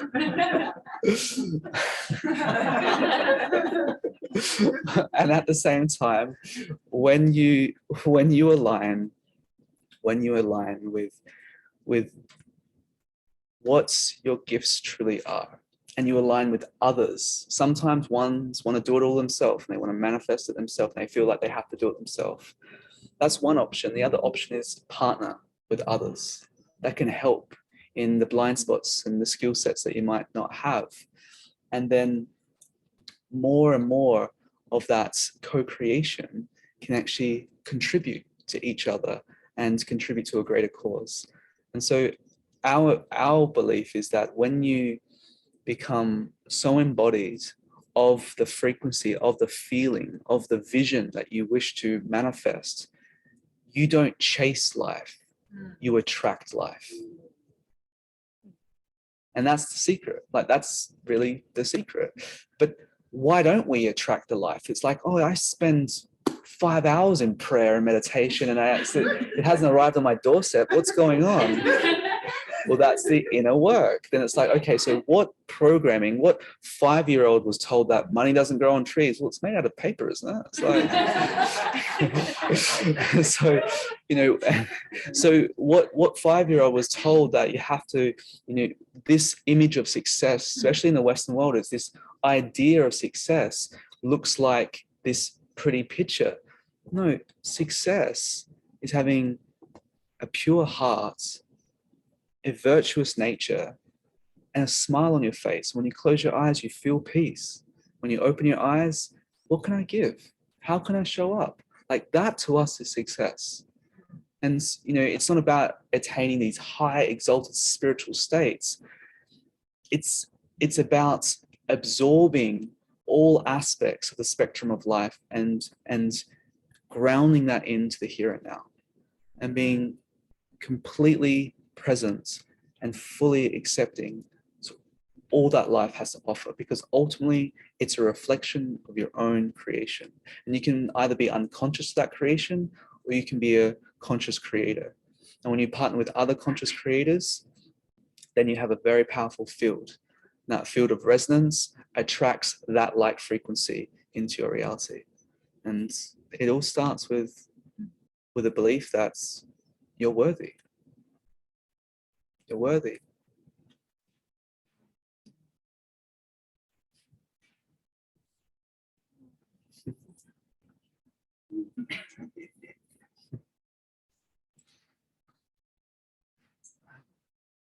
We have a question from the Awakening World audience. What are the daily practices you suggest that are most important? Okay. I feel like I'm doing all the talking here. She's basically like hosting me right now, just talking through me. All this wisdom, I don't know where it's coming from. It's this honor this shining being right here. So what do? We start our day in reverence, and we start our day with the acknowledgement of that every day is a miracle, every day is precious, every breath. And so taking that first breath, like coming into this reverential nature, like when you take time to bask in the glow of the purity of being, you don't want to settle for anything less. It sort of sets this foundation, it sets this undertone and overtone of your life. It sort of creates this container where you treat it with such purity. And we take that and we open our door to the bathroom, and the 4 kittens run out. They jump on top of us, and then they purr and they sit, and you know, they are Zen masters. They are like so rewarding just to be together with our kittens. And they meditate with us. You know, we invite them, and they meditate with us. And you know, meditation can look like any different practice that you feel accustomed to. It can be a guided meditation, it can be a silent meditation, it can be an advanced meditation, but ultimately taking that time to set up your container. What you're doing is you're structuring the field.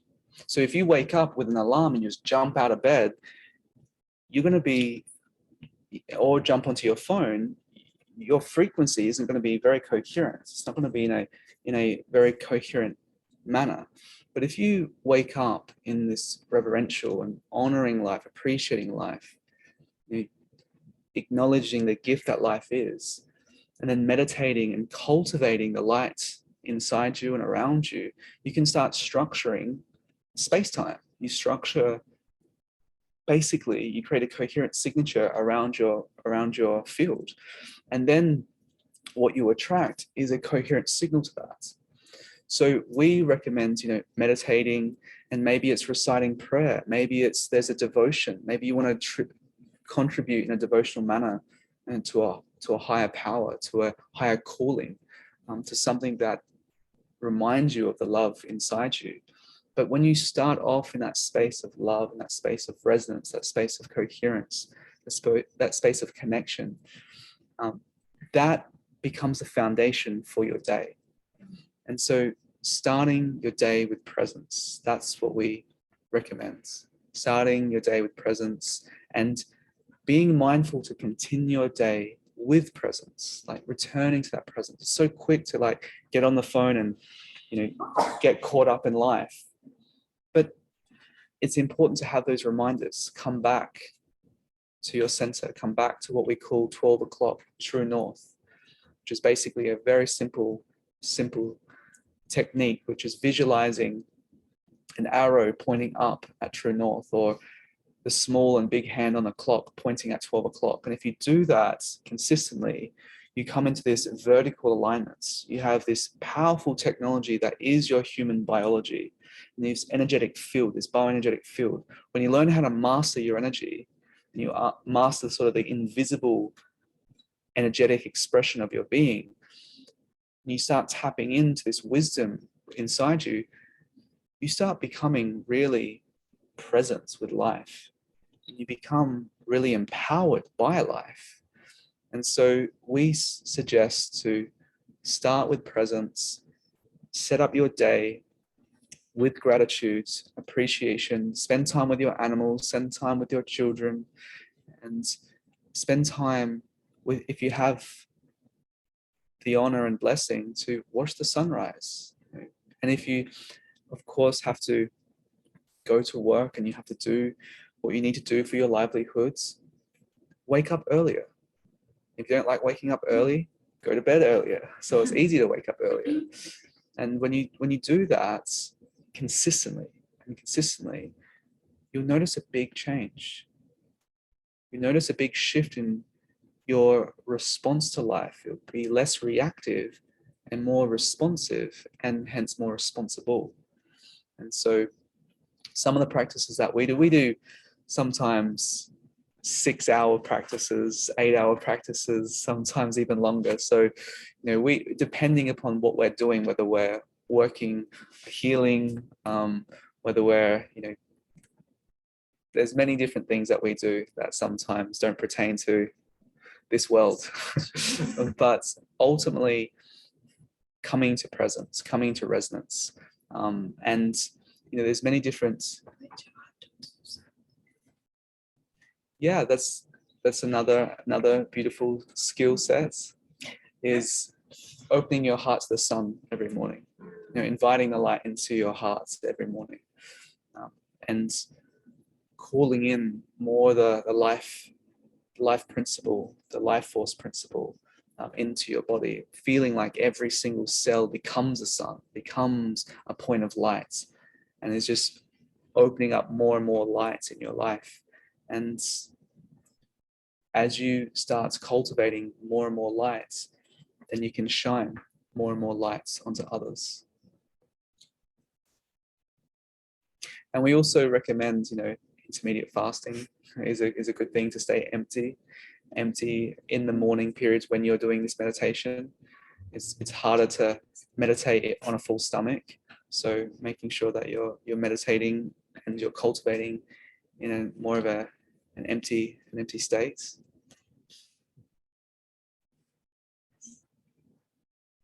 Okay. Yeah.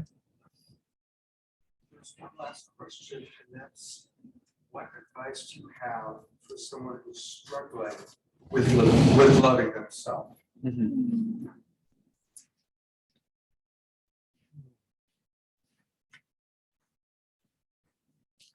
So it's important to know there's a big difference between who we think we are as ourself and who we really are as the self.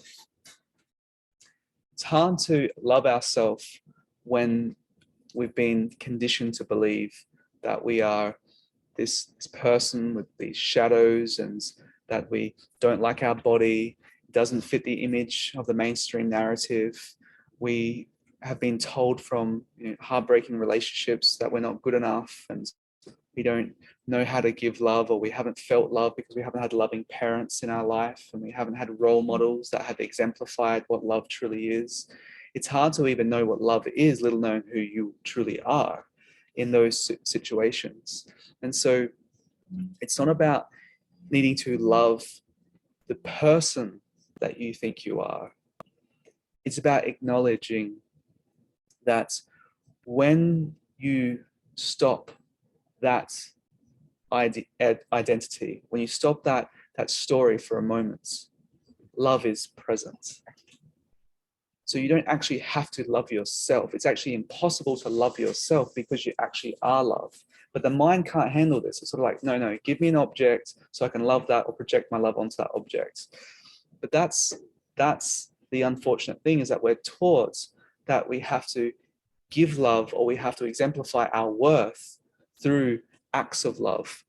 But ultimately, when we just stop for a moment and let the story be the story, just let the story be the story, but let it go for a moment. Just park it at the door for a moment and just drop into the heart, be present with the heart, breathe into the heart, and breathe from that space internally.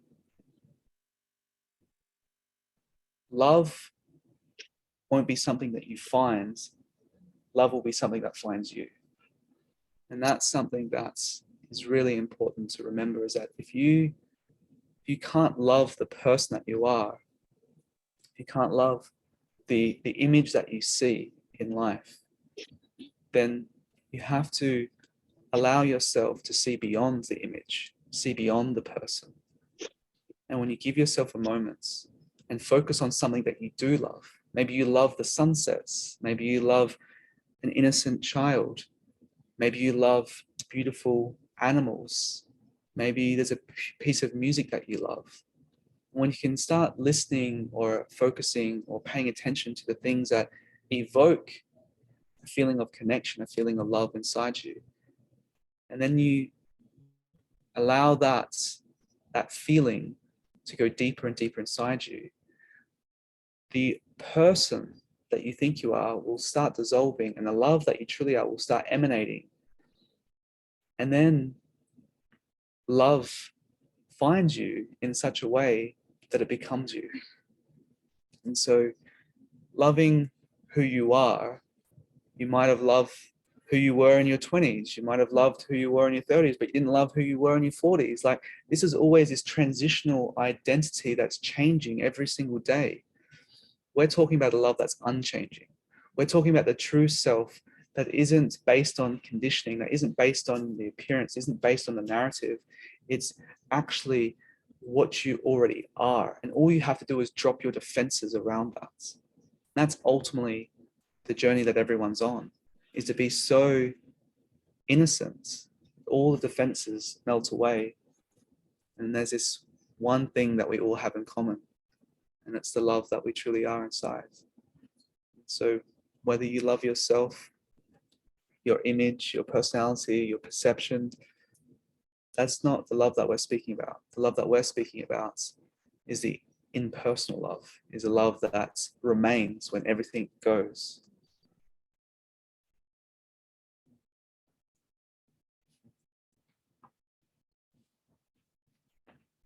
Is that what you said, my love? I think I heard you.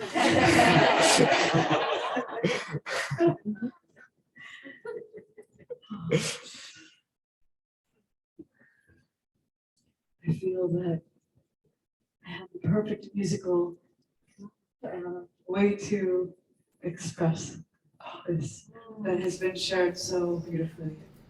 And what an incredible space that we are in here. Feeling so blessed. Here we go. This is called Map of Souls.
What more is there to say?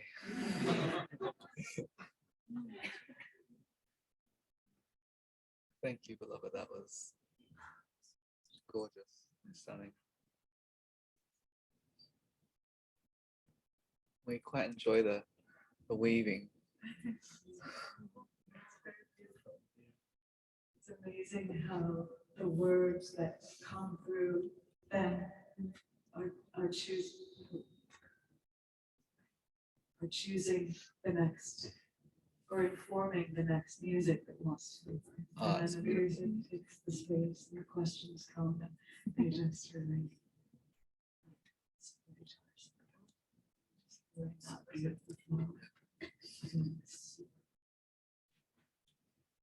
Thank you. You know, it's important to also mention that when it comes to love, we must act in that expression of love. And how do we act towards simple things like what we put in our body? You know, do we love the food that we put in our body? Do we take care of the food that becomes the body ultimately? Do we love the programming that sometimes you choose to maybe listen to or watch a video clip or something, stream something online? Now you're in a different container, and this is obviously feeding your soul, food for your soul, but you also have to be aware, like, what are you paying attention to? What are you giving your valuable attention and awareness to? Is it invoking more love in your life, or is it bringing questions of fear responses? You know, what words do you choose to share? How do you choose to speak to yourself and others? It's hard to love yourself unconditionally if you don't express love and kindness towards others. You know, there's ways in which it's important to emulate that love, to bring out that love. It's important to have what we call faith it till you make it. Instead of the saying fake it, forget the fake part, have faith. You know, have faith in a greater purpose that's brought you here. It's brought you here right now. And when you treat others with the kindness that they deserve, not everyone will treat you with that kindness. You know, that's going to happen. You know, some people will treat you based on their own conditioning of how they treat themselves. That's up to you to stand firm with the compassion that you have inside yourself, which gives you the mastery to not to react and get pulled into, you know, certain dramas and problems. But ultimately, it's about being an expression of love. Like, what really would love do in this situation? Ask yourself these questions consistently. This will allow the unconscious mind to want to answer it. If you keep doing that again and again and again, it will come out from you and you'll surprise yourself. You'll surprise yourself how loving and how kind and how generous you truly actually already are. How virtuous you truly are. But you have to also express that virtue with how do you treat your body? How do you treat your mind? How do you treat your heart? How do you treat others? And when you treat each other with kindness, with the virtues, then you're sowing those seeds that actually then return back to you again and again. Not because you want it to return back to you, but that's just the laws of the universe. That's the ultimate proof of self-love, is it being expression of love to others. Yeah. It's very easy to sometimes get quite selfish and like love themselves and become so sort of self-absorbed and pretend that you're loving yourself in ways that are unhealthy. sometimes it gets muddled with actually what self-love is. Sometimes love is actually being quite disciplined with your actions. And when we recognize if we are disciplined, meaning if we get on the mat and we do yoga, what follows discipline is also joy. You know, discipline isn't what you sacrifice, it's actually what it actually goes hand in hand with joy. No one meditates and goes, oh, I wish I didn't meditate. Or does a beautiful yoga set and goes, oh, I wish I didn't do yoga today. No, there's a natural glow that comes from doing that. And so when you seed every aspect of your life with love in a different spectrum of what we're expressing love as, that can become something that returns to you more effortlessly. Is there any questions? When I look to answer this question, what would love do? I notice that there's times where I could gain greater clarity in regards to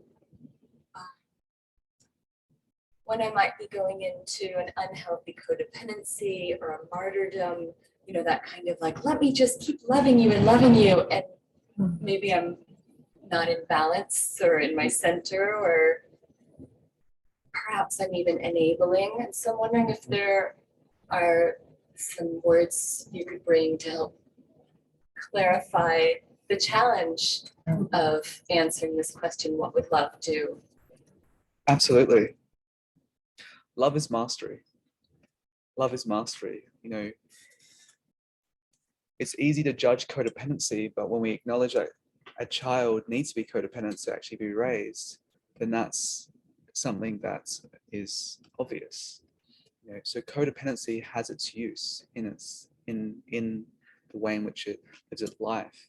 Now, what happens though is that when we enable and we keep sort of giving of ourselves, we forget that balance. And so love ultimately always seeks balance. It's always seeking that balance because it is the balance of the entire spectrum of life, the entire spectrum of this universe, in fact. So it's a question of mastery as much as it is a question of affection, or a question of sort of adoration, or an emotional expression. Love is on multiple levels. It's the physical level, it's the emotional level, the mental level, and the spiritual level. But ultimately, love is complete neutrality. Love is not overgiving or undergiving. It's giving the perfect amount when required. And so that is the discovery that everyone has to find. What is that balance? Because what love brings out is a coherence. It brings a resonance into the container with you and others that doesn't overpower or underpower. It holds a frequency that's elevating. And sometimes it's things you don't do that are actually more loving than the things that you do in specific containers. So the question, what would love do, is first, it's a question to return you back to the presence, being present with what it is. And when you tap into that, it's about having mastery in that situation. And if you want to love someone, but your love is unreceived or taken for granted, then that's not the love that's required in that situation. Love is like a palette of many colors. It's up to you to find the right color for that picture of that life situation.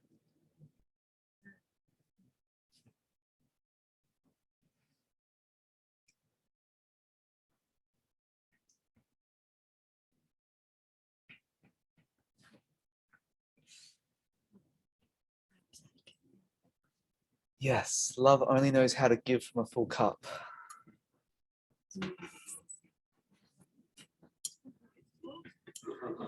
Love gives from a saucer. Yeah.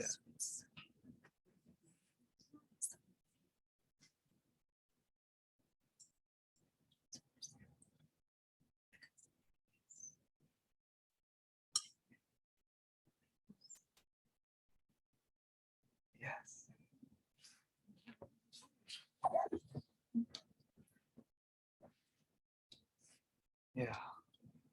there any more questions for us? Yes.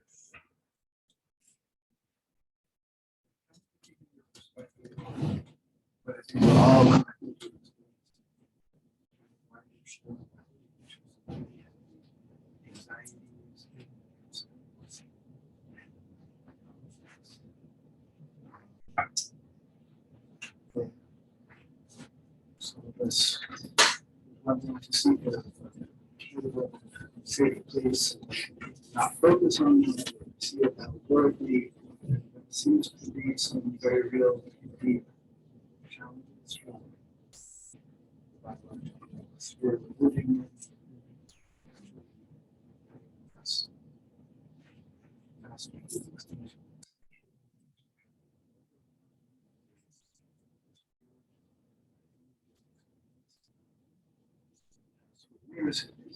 So narrative.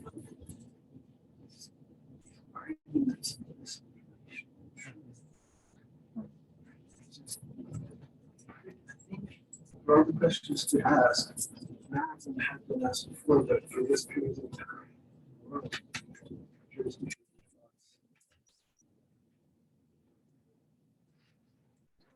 Yes. So the question is, what is our perception of the current world situation where there's seemingly crisis after crisis, there's wars occurring, there's ultimately the whole level of society had shifted over the last few years with much that has unfolded on the entire world stage in every country. A lot of the suppression, the misinformation that's happening in the world, and so a lot of the political arena is being divided. And this is a good question, and ultimately, the world is always going to be the world. The world is always going to unfold in different dynamics. There's always uncertainty. What we always suggest is that, taking every day as it comes when it unfolds. You can't control the unfoldment of the world, but right now we can see it from a sort of holistic level that's going through a rebirth. And in giving birth, there's pains, there's contractions, there's things that one has to sort of acknowledge that there is painful realities, but ultimately right now, more truth is coming to the surface. We're living in a very interesting time that there's so much suppression and there's misinformation that's spread, but there's also this great rise of truth. There's actually a thirst for truth. And yes, there's countries that are in dire situations, and it's inhumane on every single level. And there comes a time where many ask this question, like, when will humankind ever learn, really?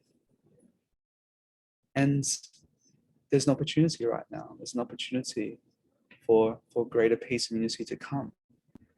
We're in this very technologically advanced level where there's this advent of AI, which is super questionable right now, which is a lot of anxiety for many to what's coming in that space. But as we've moved into this Aquarian age, the main intention and the main sort of message of an Aquarian age, or the Aquarian sign, if we look at it from sort of the psychological connection to astrology, is humanitarianism. It's all about humanitarianism, and we don't really see that much on the world stage right now. But we're just entered into that. So there's this entering in to this, and right now there is this rite of passage that's playing out. But things can shift quickly. Like, we can acknowledge, if it can get that divided that quickly over a short years, how much progress can be made for the other end of the scale. As dark as it can seem to get, is also how much more coherence, more light that it can get as well. And so we have to look at life and take responsibility for what we can take responsibility for. Because at the world stage, there's many things that are out of your control. But what we do know is when we start coming together and we do meditate together and we do have a coherent signature, it's been proven that that does lower crime rate. That does create a coherent frequency out to the world. So what we can do, instead of seeing the image out there and giving it more energy to that, but we come and create a world that we want to live in. And we share those values together. And it doesn't mean that we isolate ourselves from the world and we create our own false bubble that everything's perfect. No, it means that we can come together and we can create a resolution and solutions where there seems to be problems. And sometimes when we come together in a container and we can offset some of the discordance in the collective field, many people can make quite a significant effect. And so we are great believers of the power of everyone coming together and inspiring that, because it's sometimes easier to get caught up in the drama of life than actually being proactive and coming together and cultivating a life that we want to live from the inside out. And so our suggestion is the world is always going to change, but ultimately it's mirroring the conditioning of the human mind right now. And so many people are struggling with their own limitations. And sometimes one has to go to the depths of suffering to get to a point to go, you know what, I want to make new choices now. I want to choose a new path. And so at the same time as all the world is looking like this, there's also a great awakening happening at the same time. When you focus your attention on that, it brings inspiration to want to continue supporting that great awakening. That's also you're a part of. We don't have all the answers and no one ever does. But if we come together, we can create solutions for any perceptual problem, because that is the greatness of the human spirits, is that no matter what is going on out there, when we come inside ourselves and we come together collectively and we focus on what really is important, we can make an effect. We do matter. We are powerful in that way. And love is more powerful than any fear that is being plaguing the world. And when we can switch each one of our lights on, then it will start by osmosis, switching on the ones that actually make those decisions in higher echelons of society. And we feel that there's a big renaissance right now, and a renaissance of truth. And there's more truth that's coming out, and there's a lot of suppression, but that's just creating a voice for why truth's so important. And this country has the power to influence in a very positive way the entire world. And it's an opportunity. We are a part of that opportunity.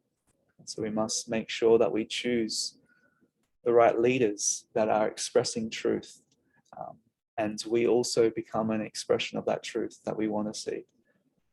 So I don't know if that answers your question, but ultimately healing and harmonizing the conflict internally will allow you to not maybe make sense of what's going on in the world, but make you resilient to whatever faces your world.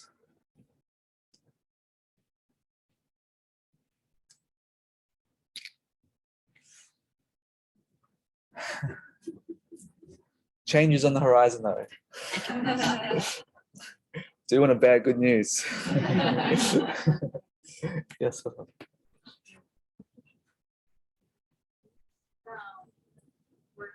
through betrayal and finding forgiveness. Yes. Yeah. So working through the pain of betrayal and finding forgiveness. Good question. Great question. You know, it's important before there can be forgiveness for someone to actually recognize and acknowledge where they might have stepped out of line, where they might have made decisions that weren't based on the common decency of the virtues of the human relationship. So if that can't be had, then of course it becomes an internal job, and it's always an internal job and focus. But first, if there is a reconciliation in a container, in a relationship, there has to be this acknowledging what needs to be forgiven for starters. Because if someone's values are basically defending their choices, then forgiveness can't be found in that container.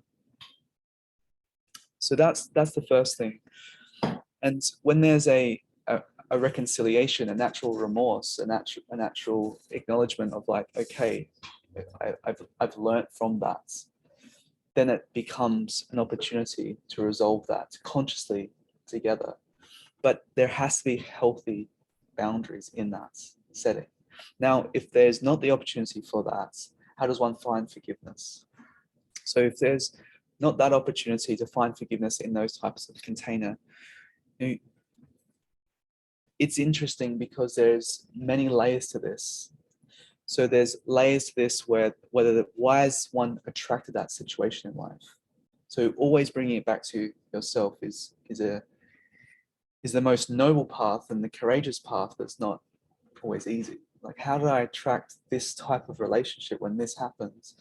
And when one sometimes doesn't have the ability to see beyond this life stream, so doesn't see anything else, and then it becomes sometimes a cliche, oh, it's the karma thing, oh, it's because I attracted it from another lifetime. But there is some truth to that. And also, when it comes to actually resolving that, forgiveness is not for the other person. Forgiveness isn't for the situation. Forgiveness is for yourself. But the truth is that forgiveness can never be forced. It's not something that you can just make happen. Forgiveness can only come when you acknowledge that whatever happens in your life has been given to you for an opportunity and a part of your soul's journey to evolve, to learn. Sometimes it can be very harsh. Sometimes it can be very, very intense. But ultimately, when you come to a space inside yourself where you can maybe not need to make sense of the situation, the person's actions, the choices that were made. But when you can see underneath all of that and see that the person that has done that has been hurting very, very deeply all along, and have compassion for their soul, that allows you to connect at a soul level. When you connect at a soul level, forgiveness actually happens. When you can see someone for their soul, not for their human conditioning, because everyone makes the choices on their human conditioning. What has been done to them, what they've experienced in life, it's all based on their human conditioning. When you can pierce through that, it doesn't give them consent for that. It actually, you fortify what you feel is right and the values that you've set in a healthy container. But ultimately, when you touch in with their soul and have compassion for the suffering that they're experiencing, to make those choices, to do those actions, then there can be a reconciliation happen, and forgiveness comes not because you're forcing it, because you're allowing it to come.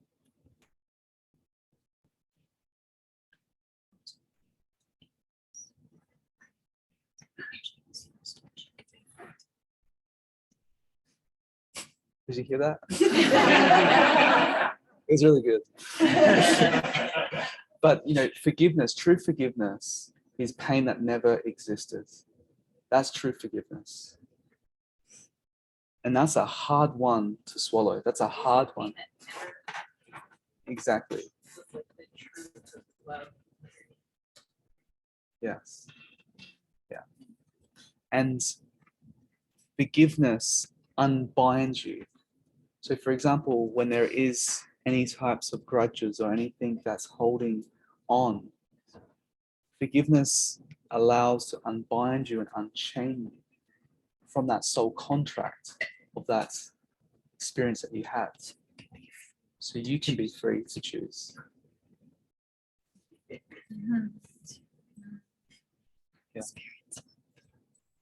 Yeah. And sometimes you have to experience what love isn't through the actions of relationships and containers and family dynamics, to come closer to what it truly is inside.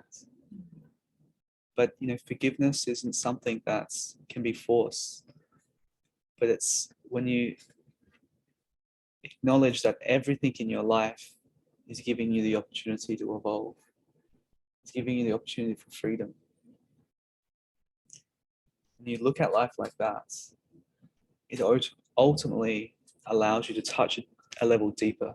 And when you can touch the nature of one's soul and your soul, and compassion can come from that, then freedom arises for you. And it really helps to tune into your body. Like, where do you feel that pain? Like, okay, I feel this betrayal. Where do I feel it in my body? Like, oh, I feel it in my heart. Oh my gosh, it feels really heavy here. Oh wow, when did I feel betrayal another time? Oh, well, I felt betrayed maybe at 9 years old when this happened in my life. And maybe when a parent did this to me in my life. Oh wow, that's actually what's hurting more. You drop into that. When you go into that, the inner psychology and the inner child, and you start freeing those perceptions that's been held and actually tracked to that situation. When you free that inside you, all of a sudden, there's the pain that actually never existed. It was actually just based upon memories within the field. And when that misinformation is alleviated, you become free. So there's many different skills and techniques to do it, but ultimately using your body as a map to where you're holding it, because that's forgiveness happens when you let go. Forgiveness won't happen if you're still holding on. Kind of like almost like seeing the situation through God's eyes in a way, like the perfection of the souls and the love, and that humanity doesn't exist really in certain bubbles. Yeah, it's not ignoring it. It's not ignoring that it didn't happen or it doesn't exist. It's acknowledging that there's something greater than just the human level. It's something greater than just that. It's something greater than just that perception. And when you tap into that vision, that unconditional vision, there's no more you and them. And when that divide is overcome, where's the pain? There's only yourself the whole time. And then you wake up out of that dream, of that experience, of that narrative, and you're no longer controlled by it, and you're free from it. It takes a while to get there, but there is a there to get to.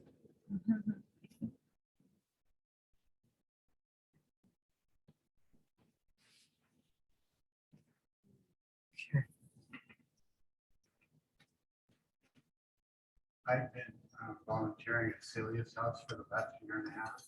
The organization that you're supporting tonight. Yes. I don't know if everybody knows what Celia's house is. Yes. But I'd just like to share that it's been incredible. My experience has been such an incredible privilege to get to see the people that get the transition on so many levels. It's such like, you know, just a profound opportunity to myself. So, and because of COVID, the organizations that have volunteers going into the home, they stopped for the last 3 years. They did not do much. So now they're opening up again. So anyone that feels drawn to that kind of work, it's really not work, really. It's really a profound opportunity. Not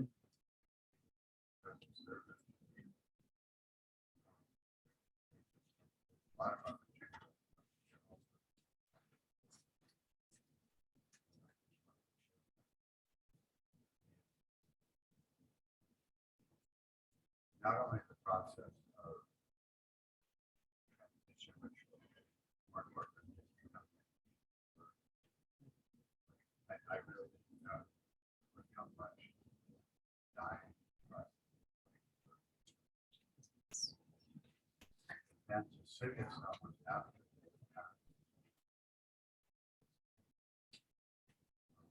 powerful. Beautiful. I just encourage anyone that might have thought that might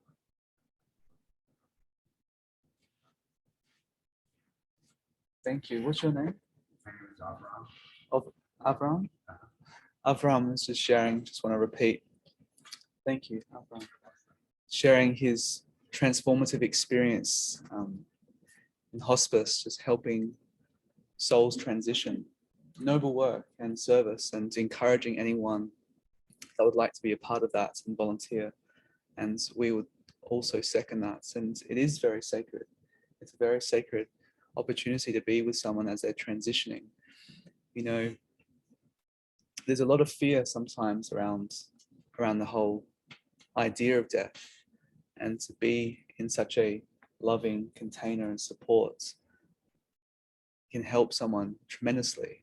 And one thing that helps with the idea and sometimes the fear of passing is that, do you have fear going to sleep at night, falling asleep?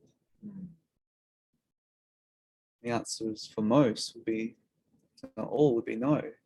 And that's as quickly as it can be in that transition. And becoming conscious, really conscious of the preciousness of life, the sacredness of life is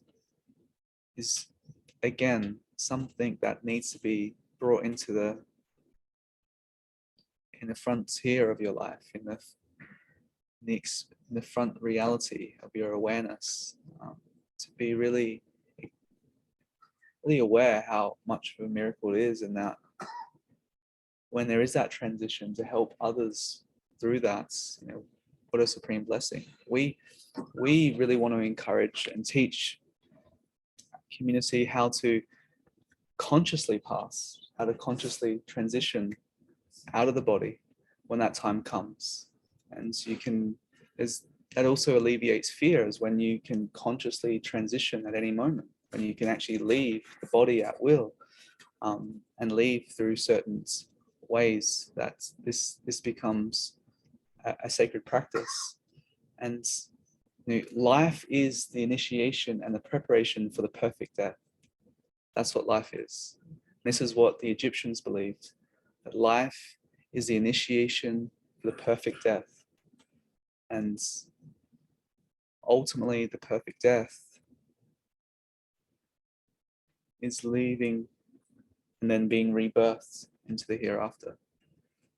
So I want to also acknowledge and honor the volunteer work that is being done, and also encourage others to support. It's really, really special.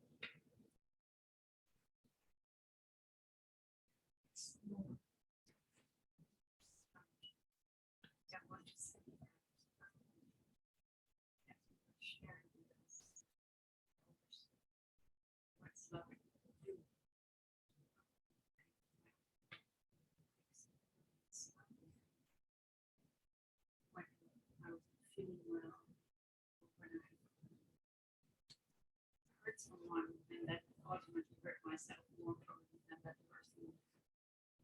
I think that minute when I would help someone else, yeah, I feel much better. And in that feeling, in that alignment,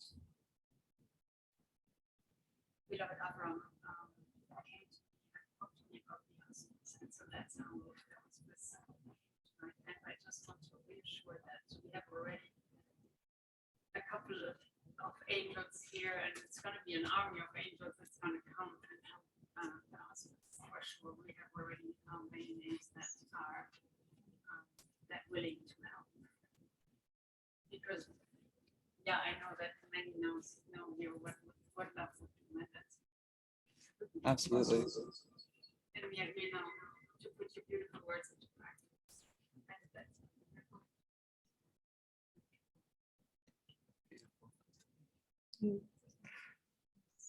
Yes, words are only words unless they're put into action, then they become your life. So thank you, each and every one of you, for joining this sacred and special Haven 2.0 opening and beginning. Thank you so much to our beloved artist, Kristin. Thank you, Kristin, for your beautiful, beautiful voice. It's been a joy, truly.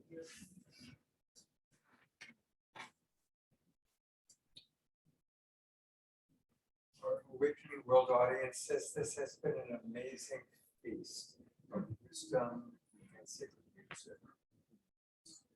And 65 people, very grateful.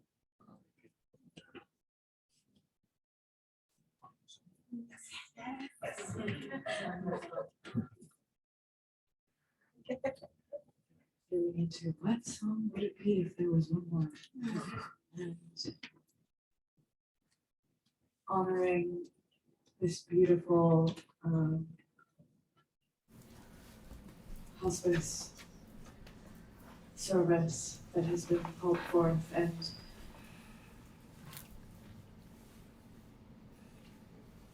I just want to end with this piece called Soul's Calling, which I think of as both that calling of the soul back home, or calling for the soul back home, and also as you are in these bodies, it's that call that is always there for you, always there.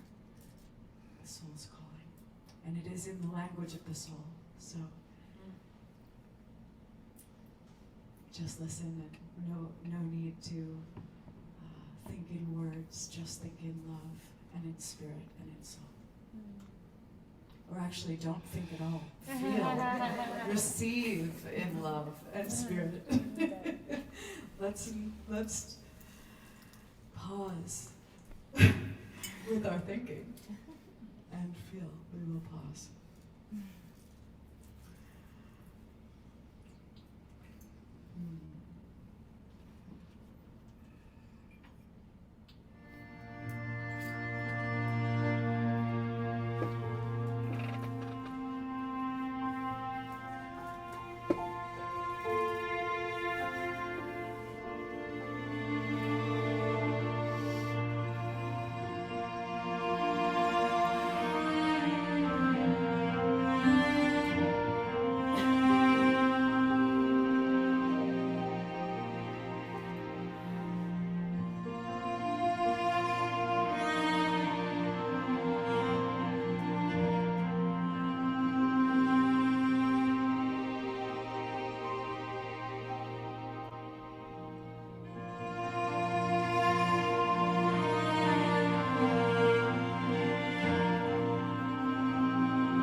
radiating, pouring with so much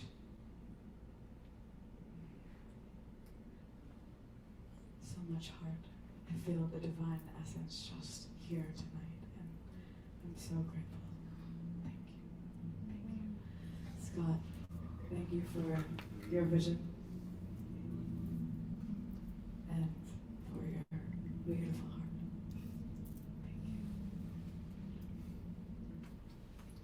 And a reminder that we have a lot of wonderful events now happening at Haven 2.0.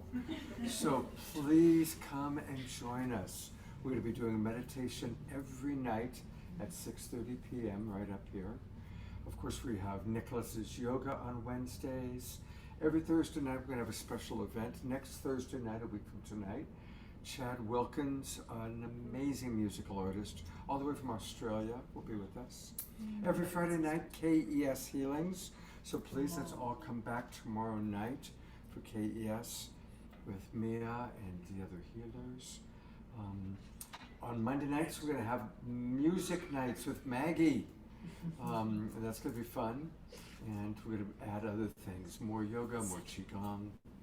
Deborah? Saturday morning?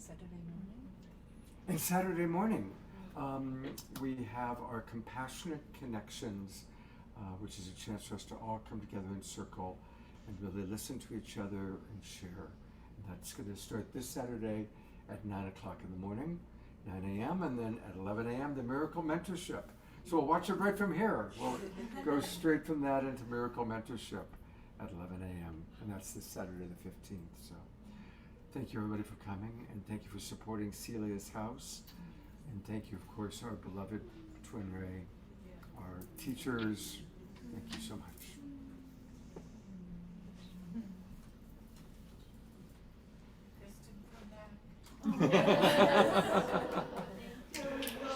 Come back, don't ever leave. Come back. I do have some CD. I have brought 12 if anyone would like one. Thank you so much.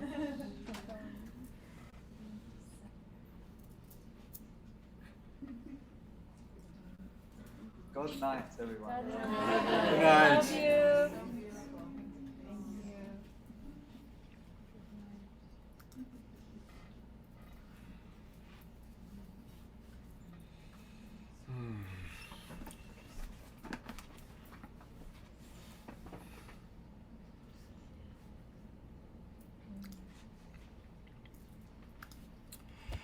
And thank you, beautiful Awakening World audience.